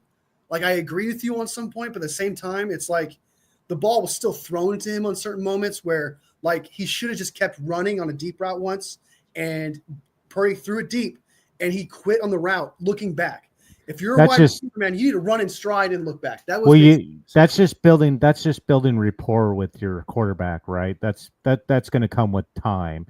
And so he didn't have enough time, I feel like, this season to build that rapport with Brock Purdy, being a rookie when you have a player like Ayuk, Jennings, Debo, George Kittle. So you're not getting probably enough time to build that rapport with a Brock Purdy. Even though you're the top pick of your team, doesn't matter when you have those studs on your team, right? So I mean, it's not like he's going to be his number one go-to guy. So if I he give him a didn't. pass Okay, on okay, that. okay, okay, okay. What grade would you give him if he didn't? If he did not have these great last few games? If Pearsall did not have these last two games, do you think it would have mattered, or would you have given a grade being like it's not fair because he missed half the season coming back from being shot, and he didn't have that training camp, didn't have preseason? Would you have given him a grade Uh, would I give him a grade if he wouldn't have came back? What if he didn't perform? So if if he he didn't didn't perform, perform? No, would I'd you give probably him an I'd excuse? already give him a C. I'd probably give him an average grade. What his But situation yeah, was I at mean, best. yeah, I mean, I think his situation impacted his season more than anything. I think he would have had a better season if not for that. He would have built more time learning. Yeah, like Starber's saying, learning the offense on the fly. I mean, as a rookie, that's a lot to learn. And then, like I said, not getting repetitions with your quarterback. He And probably games that had really he matter. probably Just had more repetition with Dobbs and Allen than he did with Purdy. So I think I think next season he's gonna have a lot more. He's gonna come out and probably have that A plus season. You know what I mean? Next season, I think that's where you kind of hold more against him than you do Ayuk this was definitely season. targeted enough. Yeah. He was targeted 47 times through 7 games. That's target enough. But all right, so my grades for Ayuk, I'm going to give him a D plus, a D, because he did still in 7 games have 374 yards. He did have 25 receptions, and his average was 15 yards a catch, which means when he got the ball, it How was many still. drops did he have? I understand that he had some drops, but that's the point. Is like he still had some good. There's bottom of the barrel bad, and there's like okay, you add a little bit to the cup, and he added some things I to the think cup. his cup He overflowed. had 19. He had 19 first down catches. He had 19 I think first he down had more catches. drops than he did first down catches, didn't All right. No, he had more first he? down catches. To Just keep kidding. that in mind, Pearsall had 19 first down catches. Juwan Jennings had 47. Debo Yeah. had 28. So Ayuk did do something, and he showed something. But the problem is he had 47 targets, 25 receptions. So I agree. Drops. He had some issues running the routes. The connection wasn't there with Brock. He But was that's what I'm saying. He did do slow. He was something. fat. He was out of shape. Like he was Something. terrible. He was terrible. That So you're gonna have his holdout is what injured him. still mad. Bo dropped that dime from Purdy in week 1. Yeah, I mean that was terrible. His holdout is what injured him. And so I next year, give him an F based off that. His holdout. That all was right. stupid. So Wasn't even worth it. wasn't even worth it. I think you should still sign him. I just didn't know that like this was. I thought you should still sign him. I just didn't know this was going to happen. And if next year he repeats this performance, I'll agree with you. Shouldn't have signed him. Hey, yeah. I mean, if next year he comes out and balls, great. Then it was worth signing him. But if he comes out As of right now, and if he's a dud, then God, just fucking get him off the team. Debo, I'm going to give a flat out F. He's the only guy on this team, one of very few guys on this team that had zero excuse. I mean, he had none. The team needed him the most this year with Ayuk being out, offensive line, running back, Kittle having played 6 offensive linemen. Juwan Jennings can't be that separator guy, but he's still good. But he does have a cap. Debo was that guy, and we needed him the most, and he wasn't there. Against the Rams, above all, the Rams game, Jesus fucking Christ. In the Packers game, too many drops. Jeez, I know Brandon Allen's out there, but he fucked up. Like when we needed him the most, he would not show up. When we didn't even need him, he would do nothing but lose us yards. He did nothing. He would show sparks every once in a while, and it's like, dude, where's this been this whole entire season? We needed you. And I love Debo. I still believe in him, but no, I can't say I still believe in him. I think he's lost a lot. I think the way we used him, he's a running back, like you said. His life is up. I think his life expectancy is up. I think he's been beat up a lot the way we used him. And unfortunately, I think he's just a product of the system where he just got the hell beat out of him, and he's kind of expired at that spot. So, and I just think that he didn't give us. I can't think of a game this year where I'm like, that was a Debo game. I can't think to myself like, hey, as a wide receiver or whatever he is, I didn't think to myself, oh my God, he performed on this game, which caused us to win or kept it close. I can't think of a single game where he mattered at all. Yeah, there was like some plays, like one or two plays throughout the entire season. Yeah. But you could argue he's the reason, one of the major reasons why we had such a terrible season. Because when we needed him the most, Brock needed him the most. And when we forced the issue to him and we made it about him, right, especially with that Twitter bullshit that he pulled off, and then comes back and does like the lamest performance ever and not being self-aware, he cost us this game. He cost us the playoffs. It's absolutely, you cannot, I'm sorry, F. There's nothing good about Deebo Samuel this year. From being off this field problem to being on the field problem to being this supposedly name brand player to just being a fucking dumpster, a fucking waste management dumpster can. Okay, that's what he was this year. All right? It drives me nuts. Deebo gets an F. Juwan, I'm gonna give him a B plus, A. He had some moments here and there, but for who he was and what he's capable of, and based on the lack of offensive line and his separation ability, I think he was a bright spot, phenomenal. I guess you can dock him for his attitude as of late, like towards the end of the season when like the season was over, he's kind of letting his attitude get to him a little bit, costing us some games, costing us drives, etc. So you want to knock him for that. He needs to control his emotions a little bit better. Even if the other player starts it, let them get the penalty. Let them get the penalty. Like no 49ers fan is going to look at you and be like, yeah, you should beat the fuck out of him. No one's going to think that. So I think it's a dock for his attitude a little bit. But I think considering what he was doing and what he was doing for Brock Purdy, he gets a B plus, A minus for me. Pearsall, you convinced me. All right. He looks like he has a bright future based on what he's showing and what he could do. I'll give him a B. I'll give him a grade. I almost was like, don't give him a grade, but I'll give him a B. I'll jump on board with the B then. I was gonna give him a worse grade, but I'll get on board with that. So I've got some comments here real quick. I gotta take this real quick. You're fine. Jets want to interview Brian Greasy for head coach. I like Greasy. Ew. Karen in the house. I don't like Greasy at all. I don't think he's good.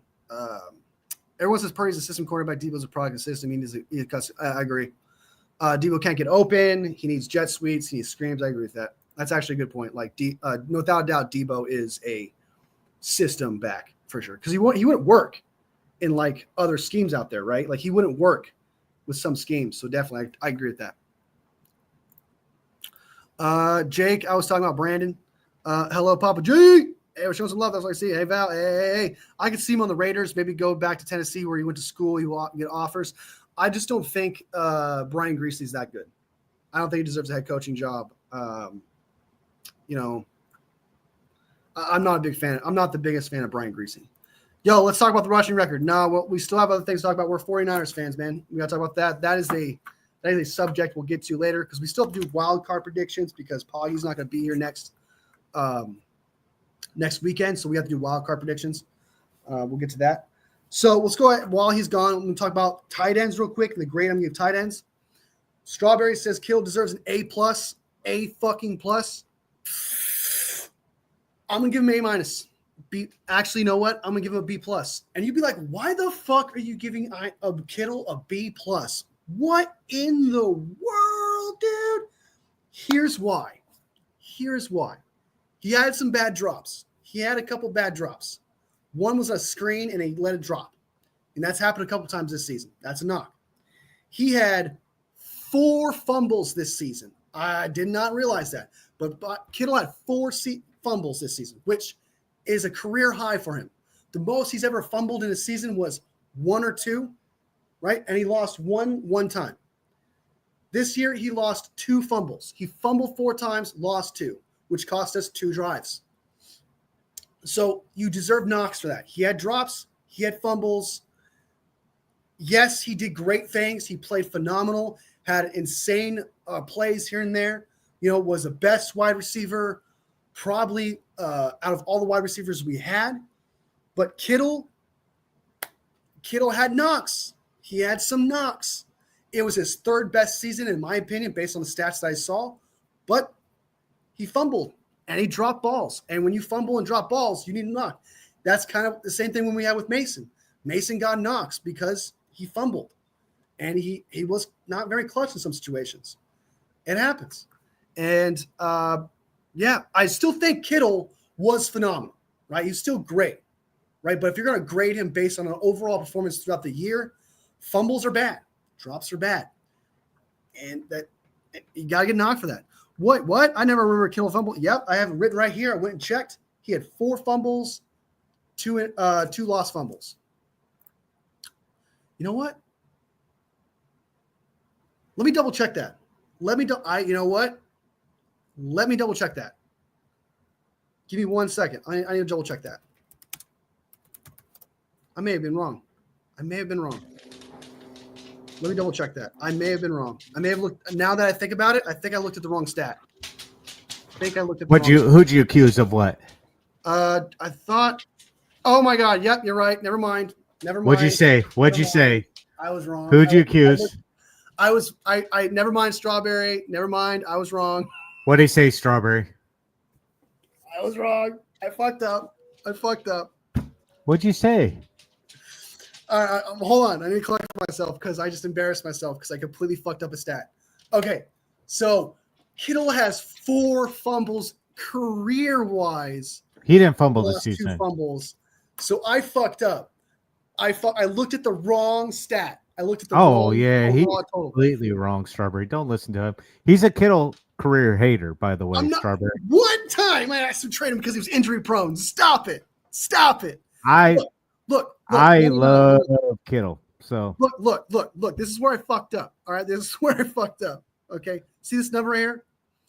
It says 2024, and I looked at it, and those fumbles were a while back. He hasn't fumbled for a few years. He fumbled in 2022. So yes, I fucked up. I looked at the wrong number there. That was my bad.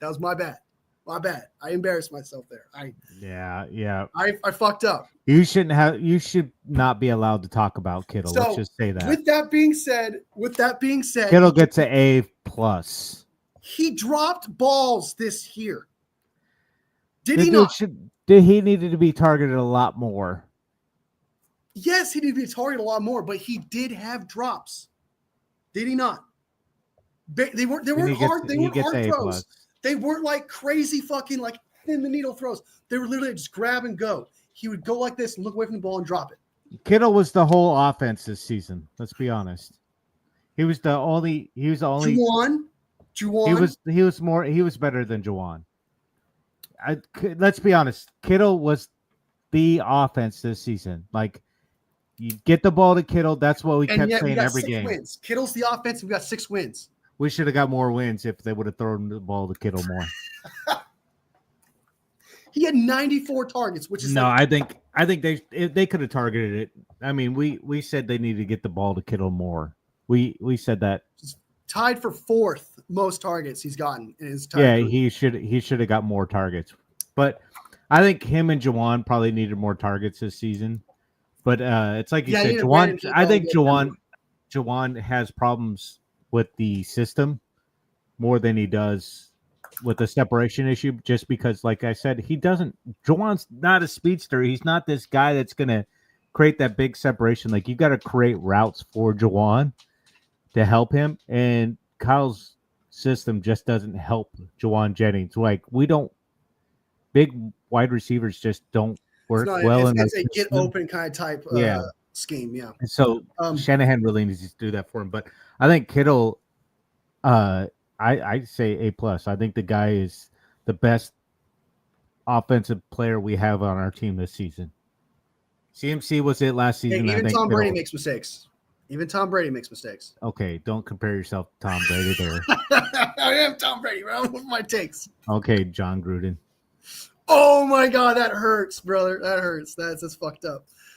So I'm giving Kittle not an A fucking plus. All right, I'm giving him an A. Deal. Bad I'll meet you take. halfway. He Bad dropped balls, dude. He was perfect. Yeah, he was perfect this season. And he had some penalties. He was perfect for this team. penalties He was and perfect dropped for this balls. team. He's perfect when we needed him. He was not perfect when we needed him. There was drives when we needed him. He got a penalty. I can't remember what it was. There was one where we scored a touchdown, and it was a holding on George Kittle.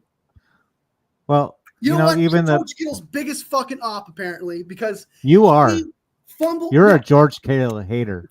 You said he fumbled. Look at you're trying to make because I false thought stats. he did. If I think so, if I read if I read a statistic wrong. See, now he's thinking that George Kittle made a holding somewhere. He did. Conspiracy theorists, get the tinfoil out, guys. Go check. Go check. Here we go. Go check. Go check what? Go check. He had a penalty. I can't go check your false stats. Oh my god. Oh, I corrected myself. Wow, you're such a George Kittle hater. I can't believe you. I'm sorry, George Kittle. Yeah, he does hate George Kittle as much as you do hate Shanahan. I don't. I'm just being it's realistic facts. here. He had penalties and drops. You gotta get knocked for that. A plus is perfect. A plus is perfect, Poggy.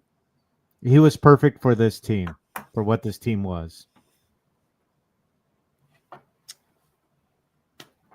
Okay, he was the best offensive player we had on the team. Grade of Kittle. He was our offensive MVP. Go. Your grade of Kittle. I just did. A plus. He was our offensive player and our MVP. He was our offensive MVP. He was our offensive MVP by far. Do you disagree with me? Offense, the best player in offense? Yeah. Brock Purdy. Oh my God. You ride that way too hard, Wolfie. You ride that way too hard. Fine. I'll admit it. He was the best player on our offense. Okay, A plus. Thank you. My case rests. But he wasn't fucking perfect. Okay, all right. Moving on. Just a quick shout out to Salbert real quick. He actually didn't play that bad. 176 receptions, which I was shocked by that. 389 yards. 47 receptions. 176. I'm all fucked up. 17 games, 389 yards, 47 receptions, which is a lot more than I thought he was going to get. 3 touchdowns. However, just as expected, 8.3 yards a catch, which is not very good. Pretty good. Pretty solid. A plus. George Kittle's the heart and soul of this team and will retire 49 first ballot. I agree. Excellent player on the field. Great off the field. That's why he gets an A. Plus. He'll always have an A plus. He's a professor at Tyne University. Yeah. Wolfie, he was the best player. Brock was throwing to an offense. I disagree. I think Pooney was the best player on our offense. Pooney did cost us a drive with 3 straight penalties. That's a good argument, though. That's actually, you know what, Papa J, you're right. It was Pooney. Pooney was better than Kittle. Boom. Great point. But yeah, I would definitely say Pooney was up there. But Kittle, I would give it to him, I guess. Kittle, yeah. But apparently I'm his biggest op. All right. You are his biggest op. Offensive line, we can just zoom straight through this. Just flat out grade D. I'm not giving F because there was some positives here and there. Just a straight up D. Injuries, Trent wasn't the same, but there were still some surprises. Trent Williams didn't even look that great to me this season when he was on the field. Like, I think he kind of got the nod for being the backup, but the alternative to the Pro Bowl just because who he is. Like, I don't think Trent Williams, like watching him on the field this year, looked that solid, really. I mean, I saw him give up some terrible penalties and then give up a sack or two here, and it's like, I don't know. I like Trent Williams. Don't get me wrong, but like I don't. Our offensive line was ferocious. He Like it looks was. like a 36-year-old Hall of Fame He player. looked like he was. Yeah, he was on his way like to the retirement home. And he's only 36. It's not like these guys are old. He'll be So 37 next year. yeah, Should we let Trent go? No, because we don't have anybody. Yeah, we We don't can't have anybody to replace him. and we don't have anybody to. Not only is it a contract issue, it's also because we have no one to replace him with. So just like what Poggy said. So, all right. So that's the offensive line. Let's just get through that. Just terrible. Something we both agree that needs to be approached in the offseason, 110%. It gets a D because, again, there was some things that surprised me, like Charlie Heck, Austin Pleasance in that Lions game was actually a lot better than I thought. It's more of a state of offensive tackle in the league. I'll be more injured any day of the week. All right, so defensive line. What's your grade? Probably a D. I mean, that's mainly because of Bosa. Even as injured as he was, he still gave us 9 sacks, but there's no depth there. So Depth and the I mean, even Leonard Floyd even put up 8.5 sacks, which was kind of a surprise stat to me. I didn't realize he put up that was a quiet 8.5 sacks. The quietest 8.5 sacks in fucking history, dude. I was looking at here and I'm like, wait, he put up 8.5 sacks? Wow, okay. But it just wasn't impressive this season. I mean, we were one of the top rushing defenses in the NFL, passing deep. I mean, statistically, we're one of the best defenses in the NFL, but we couldn't stop people from scoring. So the long plays, the red zone was our it would always kill us. So, defensive line at D, it wasn't very good. So I just think we need to add more depth in the offseason. And I think through free agency and the draft, we can hopefully manage to do that. I think we agree is such a veteran. Yeah, it's the biggest, probably the biggest need and thing we need to approach the most. Did you watch Sam last night? The big game. He looked terrible. Samo showed some flash. Evan Anderson showed some flash. Gross Mono. They showed potential there. But they didn't really it wasn't consistent. It wasn't like, oh my God. Like I was, and I'll have to mention, Gross Matos got hurt for most of the season, so he didn't really get himself going. Samo just got picked up. I don't know when we picked him up, but he was a bit of a surprise, but he's still like a third string. He put up 3 sacks. I mean, Evan Anderson showed some flash too, but again, not a starter. They're great. They showed some flash, a lot better than I expected. Anderson was pretty good in the run game. Yeah. I mean, I would totally bring those players back. I like those players, but you still need to approach the second string and first string of the D tackle and the opposite of Nick Bosa. I agree with you. Nick Bosa was the only positive, which gives D-line. I'd give it a D too as well, because F means Nick Bosa was trash. The thing about Nick Bosa was he didn't have a very good first half.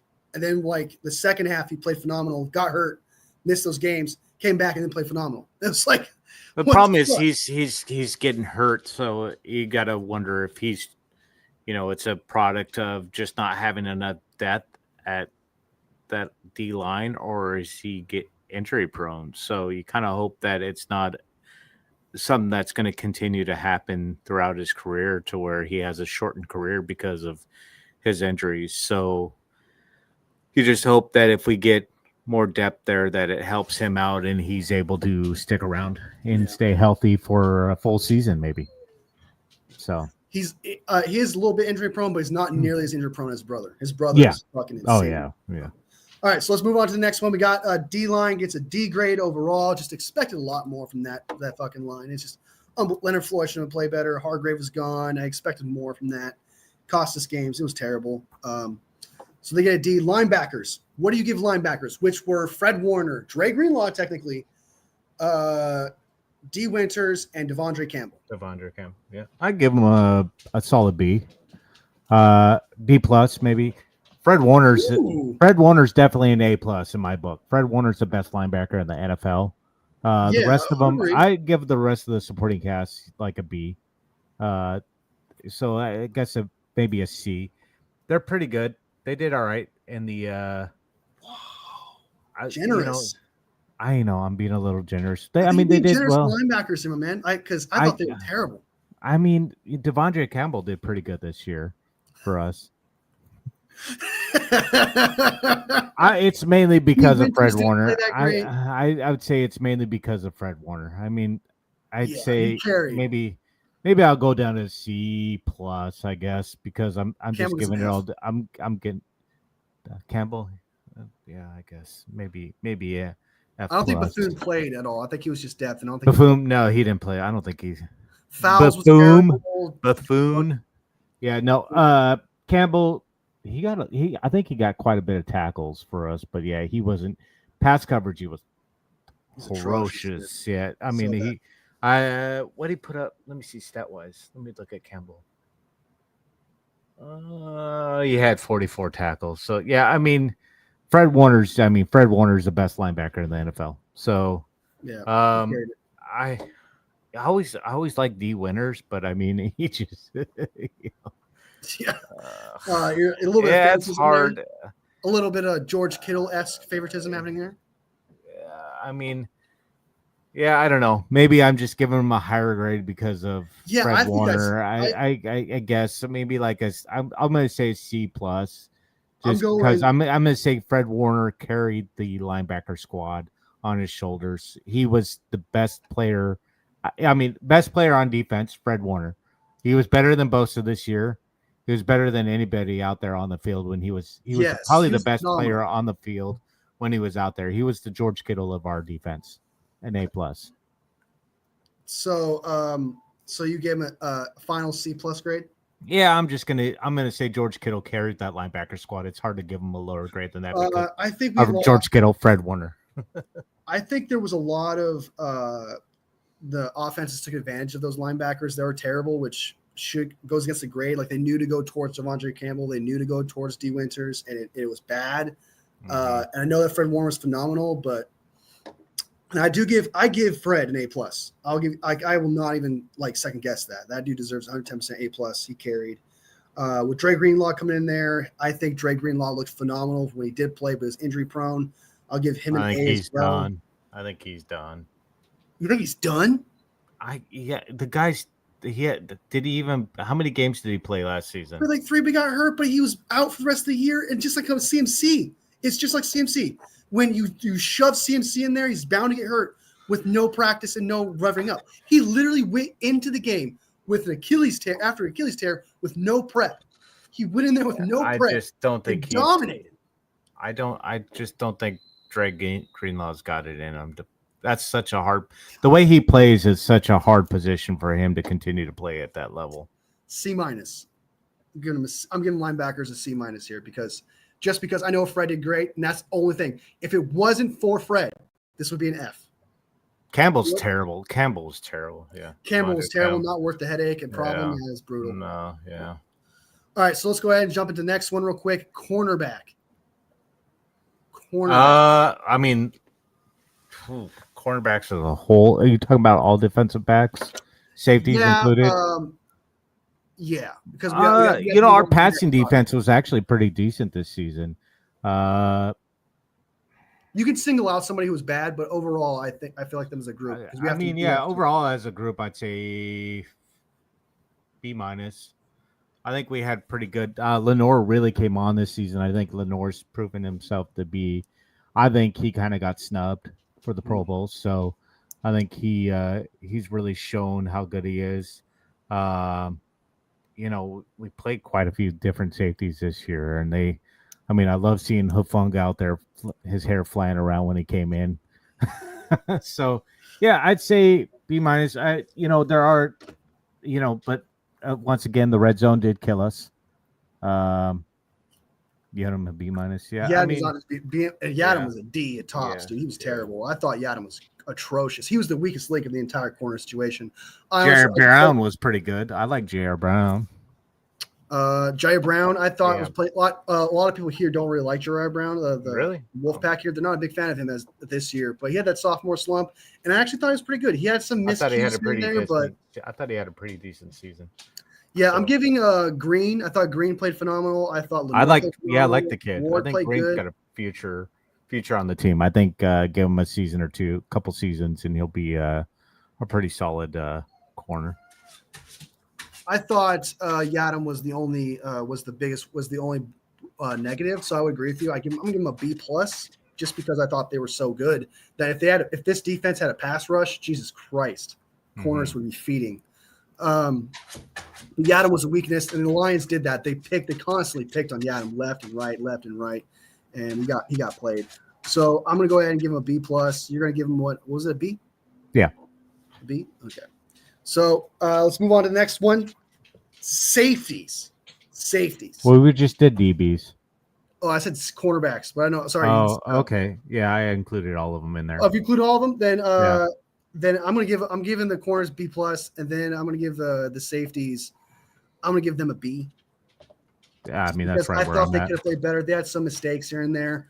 A lot of injuries in that area too. So True. you had a lot of changes You had a between rookie in Mustafa Brown. You had fucking Funga in there. You had a lot of different people in there that were playing. So it was, yeah. I mean, I think B's pretty fair for all the different players you had to play back there. So overall, we got the D. I mean, Gibson played in there. So yeah, I mean, it was. Yeah, Gibson did play in there. Yeah, it's pretty bad. Yeah. By the way, guys, just a heads up: if the live suddenly shuts off, it's because I ran out of hours on the free StreamYard. So if it automatically shuts off, you guys know what happened. We used up all the hours for the free one. So just a heads up. All right. So the safety got B. We're gonna give about B grade overall for D. I agree with you on that. Last but not least, we'll just get this out of the way.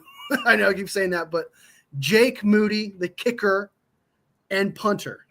What do you give the special teams kicker and punter? Well, sucks we lost Mitch Wisnowski. So, I love Mitch, so it's hard to give him a bad grade. He just got injured. So, punting, I'm going to give a pass on that. I'm not going to give him a grade just because of the injury. And he can't go anything. Jake Moody, after seeing the videos of the weight they were holding it, it's really hard to give him a grade on something. But explain it to me. Kickers have a specific way they want the ball held, right? And this new punter is holding the ball all screwed up for him. But I mean, overall grade, I'm going to give Jake Moody a D. I mean, I'll give him a little bit of kicks. He did make some. He made the kicks under 40, so I'll give him a grade. I'm going to give him a grade, but then kind of with the asterisk because I'm not sure how. I don't know. I can't kick a ball to save my life. Well, you can't play quarterback either. So. I can't. Yeah. What? Come on now. No, I can't. I couldn't do anything anymore. But I'm just saying, to seeing how the punter's been holding the ball and everything, and then I've watched a few videos on it and seen a few people analyze it, and actual ex-kickers analyze it, and hearing them talk about it, it kind of makes sense to why he's having troubles with these kicks. But then why is he making the shorter kicks though? Maybe it's not getting enough aerodynamicy from I don't know. So look, this is my pushback on that. Okay, let's say the punter is the problem. Why wasn't it addressed? Why didn't Jake? If it was a problem for Jake Moody, we'll jump into the next subject. Okay, we'll jump into the next subject technically because that's the end of the grade situation. So before we jump into that, what do you give Moody? I'm giving Moody an F. Okay. An F. Well, he still made field goals. What? He still made field goals. He got F plus. Okay, fine. There you go. F plus. Okay. All right. That's what he gets. When we needed him the most, he cost us drives, cost us games. He was terrible. He's up there with Debo. So fucking bad. Look, I understand that Jake Moody may have been infected by the the punter, but he was ass last year, and he's ass this year. And wouldn't Jake Moody say something? Hey man, that punter dude's fucking me up. Put in another guy. Put in Dobbs. Put it out. I think so. You would think else that can hold the ball. I mean, yeah, I don't know. He wasn't even making extra points. I think he made all of his extra points -1, didn't he? He missed the one in the Lions. I think it was a Lions game. He missed one extra point. So yeah, that's not even a good point. Sorry, Papa. No, you're fine. Look. If if it's his responsibility, he's taking responsibility for these kicks. And if the punter was that much of a problem, they would have addressed it. They would have said, hey, I'm missing these kicks, man. My career is on the line because this punter over here doesn't know how to hold a fucking ball. Are you telling me that they couldn't find someone else to hold a ball? That Brandon Allen, Joshua Dobbs couldn't do it? That some other random person on the team couldn't do it? Are you kidding me right now? Like, I understand that it may have affected him, sure. But then it falls on Moody to say something. It falls on Moody to say something. So this is his responsibility. He's choosing to have the punter out there. He's choosing to say, hey, my career is in this guy's hands, and I'm fine with it. Yeah, I mean, he kicks anyone. Yeah, I agree with you. I guess I'll go down to an F. Screw it. You convinced me. I mean, yeah. It's because he was missing. I know someone pointed out that he missed one kick with Wisnowski out there. He still missed that one kick. Okay, that meant that could have been sign of things to come because he lost confidence as the game went on. Some people say, "Oh, his foot was bad." If his foot was bad, why the fuck is he out there? That is his fault. The moment you tell yourself and you tell the fan base and the team, I'm 100%. Whatever fucking injury you had, he's our guy though. Does not matter. He's our guy though. Oh, should have kept right. Although I believe Juice is a backup holder. See, put Juice in, he could hold the ball. If it was that bad. Like, I understand that Moody's like, I'm just trying to be a team player, man. I don't know if anybody can just hold the ball for him. I don't think it works that way. I think it takes practice, but I don't know. Juice has hold the ball for kicking the ball before. Juice has done it. I haven't seen it. And you're telling me that other backup quarterbacks can't hold the ball? I don't think it takes a school or years of experience of holding a fucking ball. Sorry, it drives me nuts because it was like a whole thing for like 20 minutes. One of my lives. It's crazy. All right. Okay. So we agree. I give him an F plus. You're giving him a D, right, Jake I'll Moody? give him an F. You give him an F? Okay. All right. I'll change it. I think it's Jake Moody's I'd rather get rid of him altogether. Yeah. Get rid of him. I'm just going to make a prediction, though. I don't think we're going to get rid of him. I think we're going to bring in competition. At the very least, you have to do that. Ugh. All right. Okay. All right. So we'll move on to the next thing so we can get out of here. We just talked about Jake Moody, like if the punter thing affected him or not.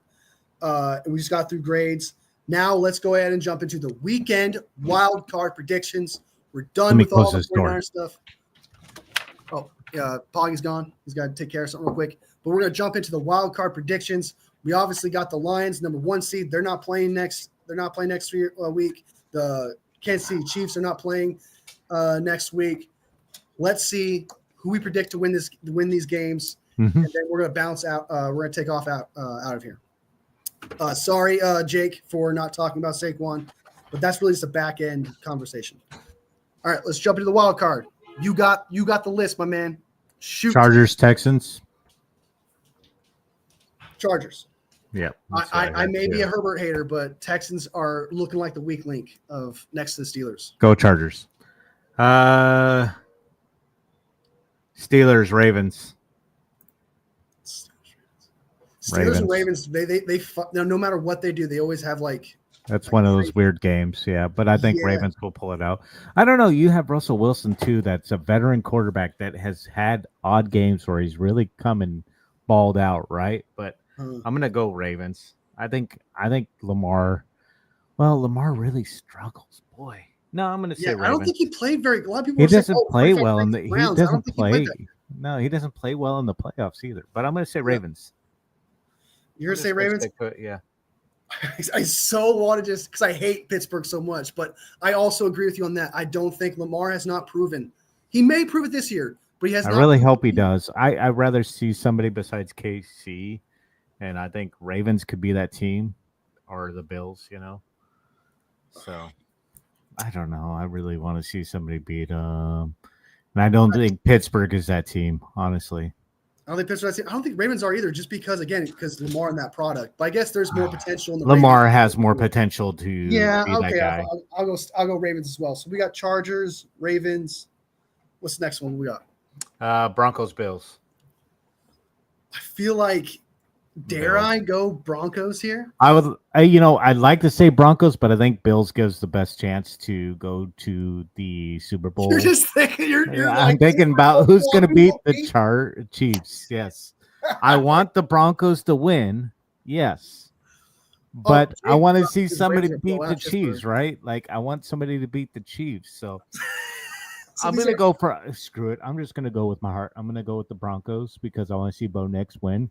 I think he's had a magical season. Like, it's one of those stories like, yeah, I know he's a Duck, but like Bo Nix has had such a long college career that like, he's played at other colleges, blah, blah, blah. But I think like, he's had one of those seasons like he was on nobody's radar to start this season for the Broncos. No one thought he played. He was, nobody thought the Broncos were going to even compete this season. But look at him now.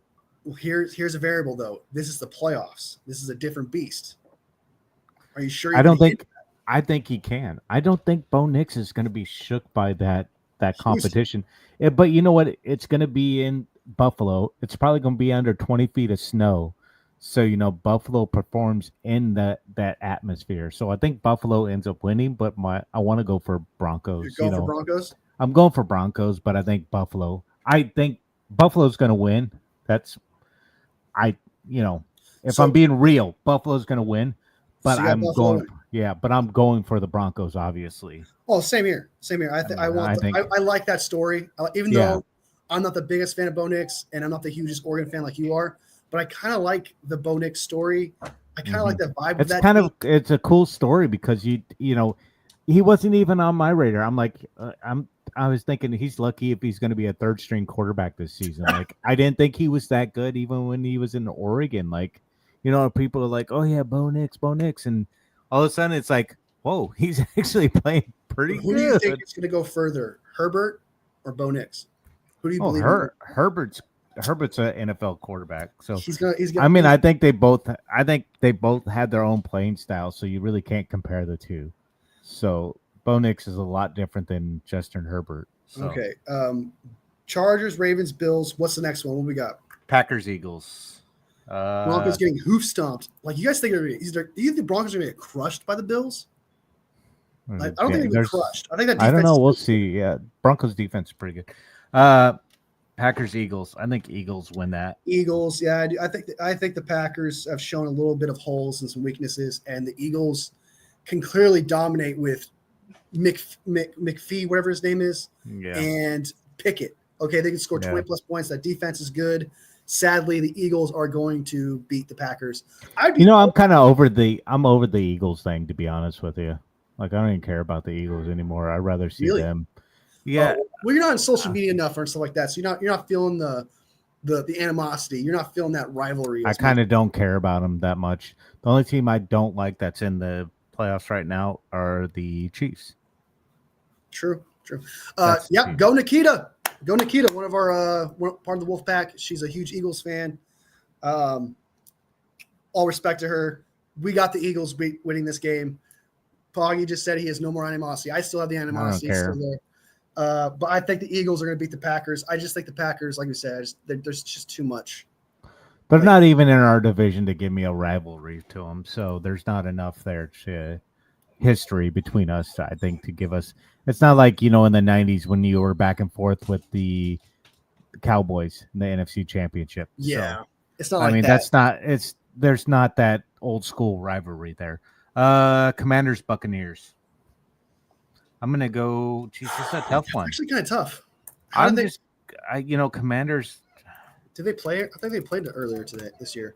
They might have, yeah. I think Commanders. I'm just going to say. My first instincts. Buccaneers beat the Commanders 37-20 week 1. Oh, that was week 1 though. Week 1's different beast, yeah.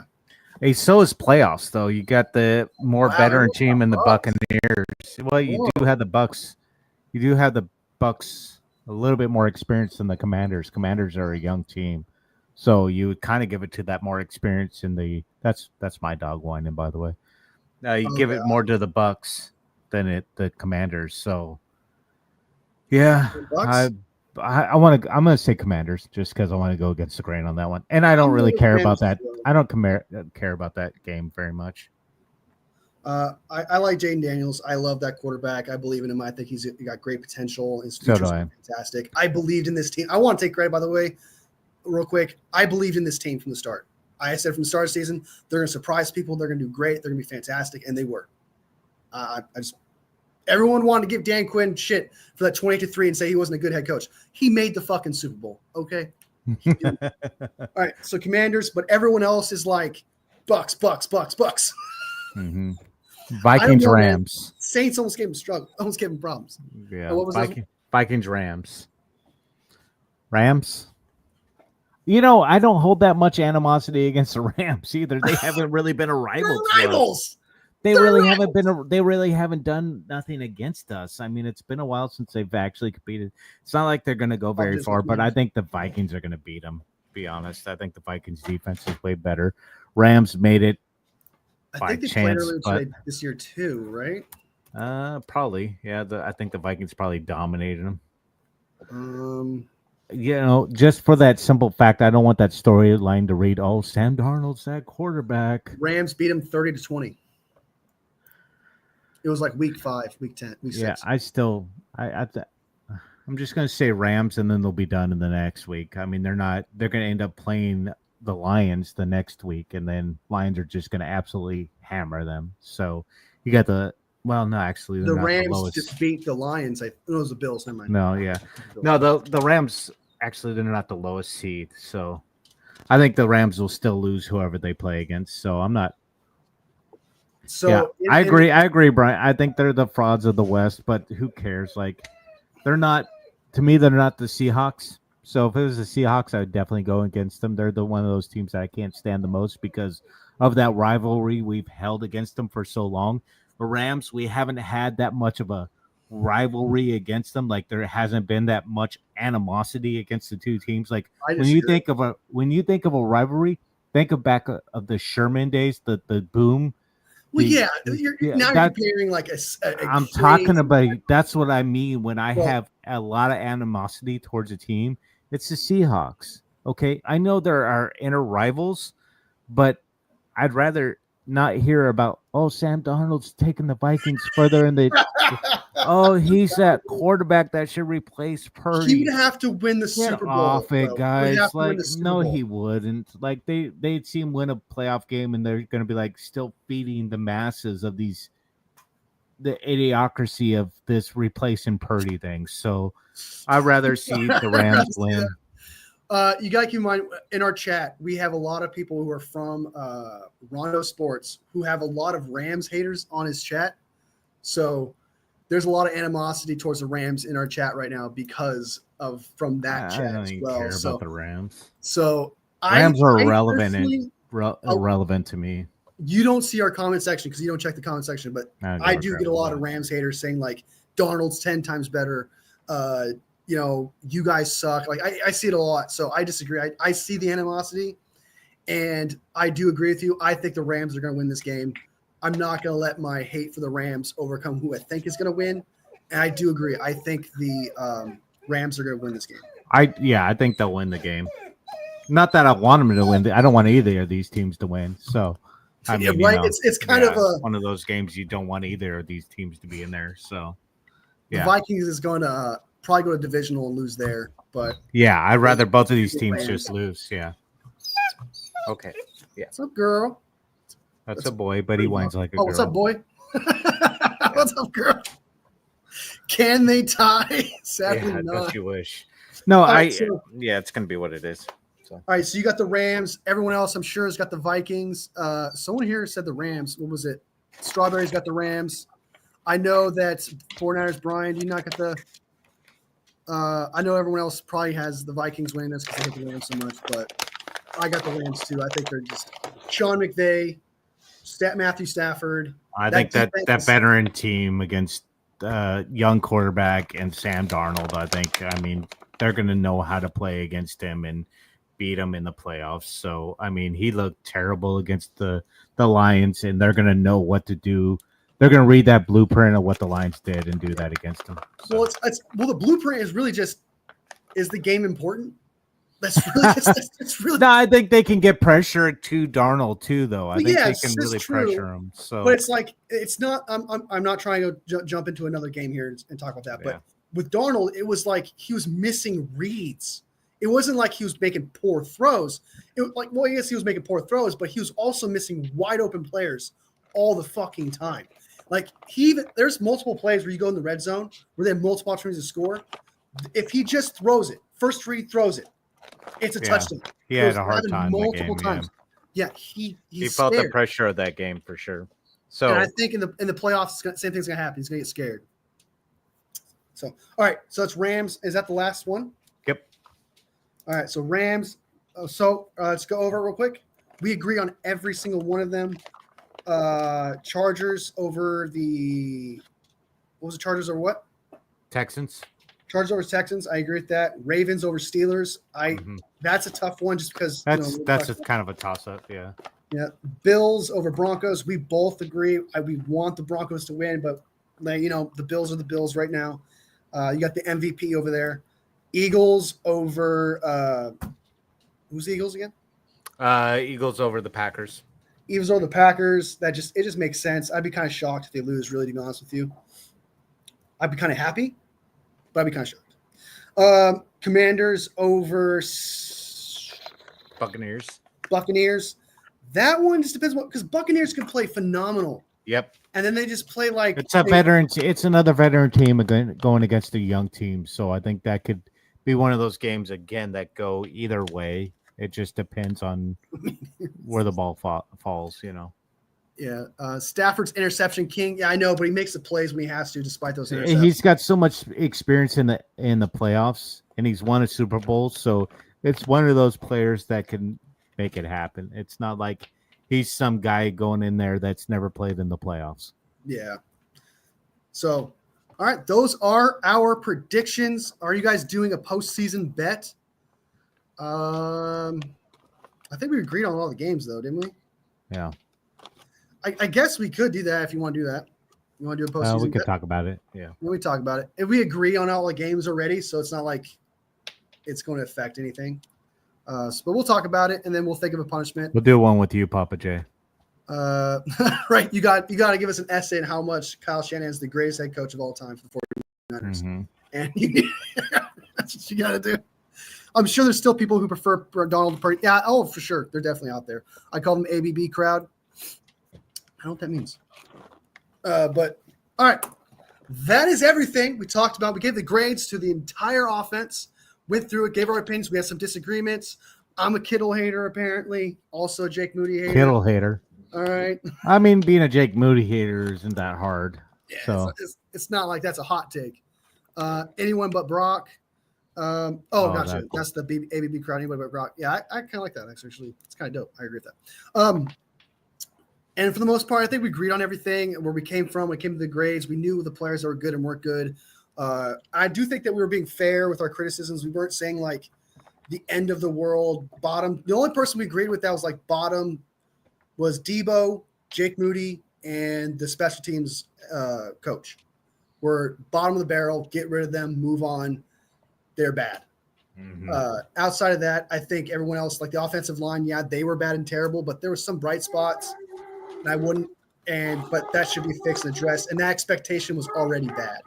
So, all right, that is the grades. Then we also we talked about Jake Moody. Did the puncher actually affected or not? And me and Poggy agreed with me on it. It's like it was on Jake Moody for even being in that situation in the first place, saying something, and that case. And also, like I said, we don't see enough kicker film. We just see the results, really. And I think the results should be enough to just stay on that. And then we also just did our predictions. All right. Thank you so much, Papa J, for joining the stream, man. You are an OG mod. I appreciate you, dude. You're baller. Strawberry Racks, man. Appreciate you as well. Appreciate your takes. And I appreciate you not going as hard on me on fucking up on that stat about Kittle. Appreciate it. You can go a little bit harder on him next time if you'd like. Guy's such I'm gonna edit that out of the. No, leave it in there, please. No, dude. I'd like everybody to hound on you. I'm gonna edit that shit out, dude. I cannot let people know I fucked that. Please leave that in there. We're gonna edit that shit out.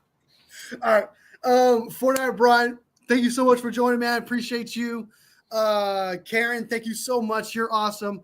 Good luck, Nikita, Thibault, Michael's family over there, man. Good luck with the Eagles, man. Wish you guys the best. Jake, thank you so much for supporting the channel, man. As always, you're the first person in here.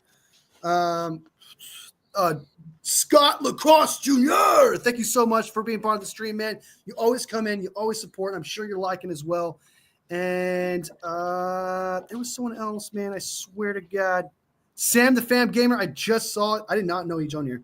Appreciate you coming in here, dude. That is the Sports Machine, who's not a fan of Brock Purdy, but hey, I respect your opinion. Brother. That is everyone. Oh, and Nick Smirnoff is not a fan of Brock Purdy. But again, That's okay. you're welcome to have your opinions here. We're not going to judge you. Not going to say you don't know ball. We respect it. We'll debate you, but we're not going to be like you're a piece of shit for thinking something like that. All right. Thank you so much for joining this live. Be sure to like it, support the channel, helps it grows, guys. Thank you so much. We're growing from like 10 likes to 14 likes a stream now, which is huge. Used to be like 5, now it's growing. To everybody who watches this live later and you're not subbed, be part of this family, be part of this wolf pack. That's what you guys are to us, man. It's a big deal. This channel is absolutely nothing without you guys. We have 3,600 subscribers on this channel, and we're getting closer and closer to monetization. And just this being my dream, Poggy can quit his fucking job and just do this full time. We all know you love this guy. Big deal. You guys make this channel what it is. Watch the videos, like up the videos, support the channel, be part of this conversation. And to everybody else who watches this, like this live, because every single time you like this motherfucking live or all these videos, it makes my 49ers heart grow from here to here. Poggy, you got any final thoughts? Yeah. Stop being a George Hittle hater.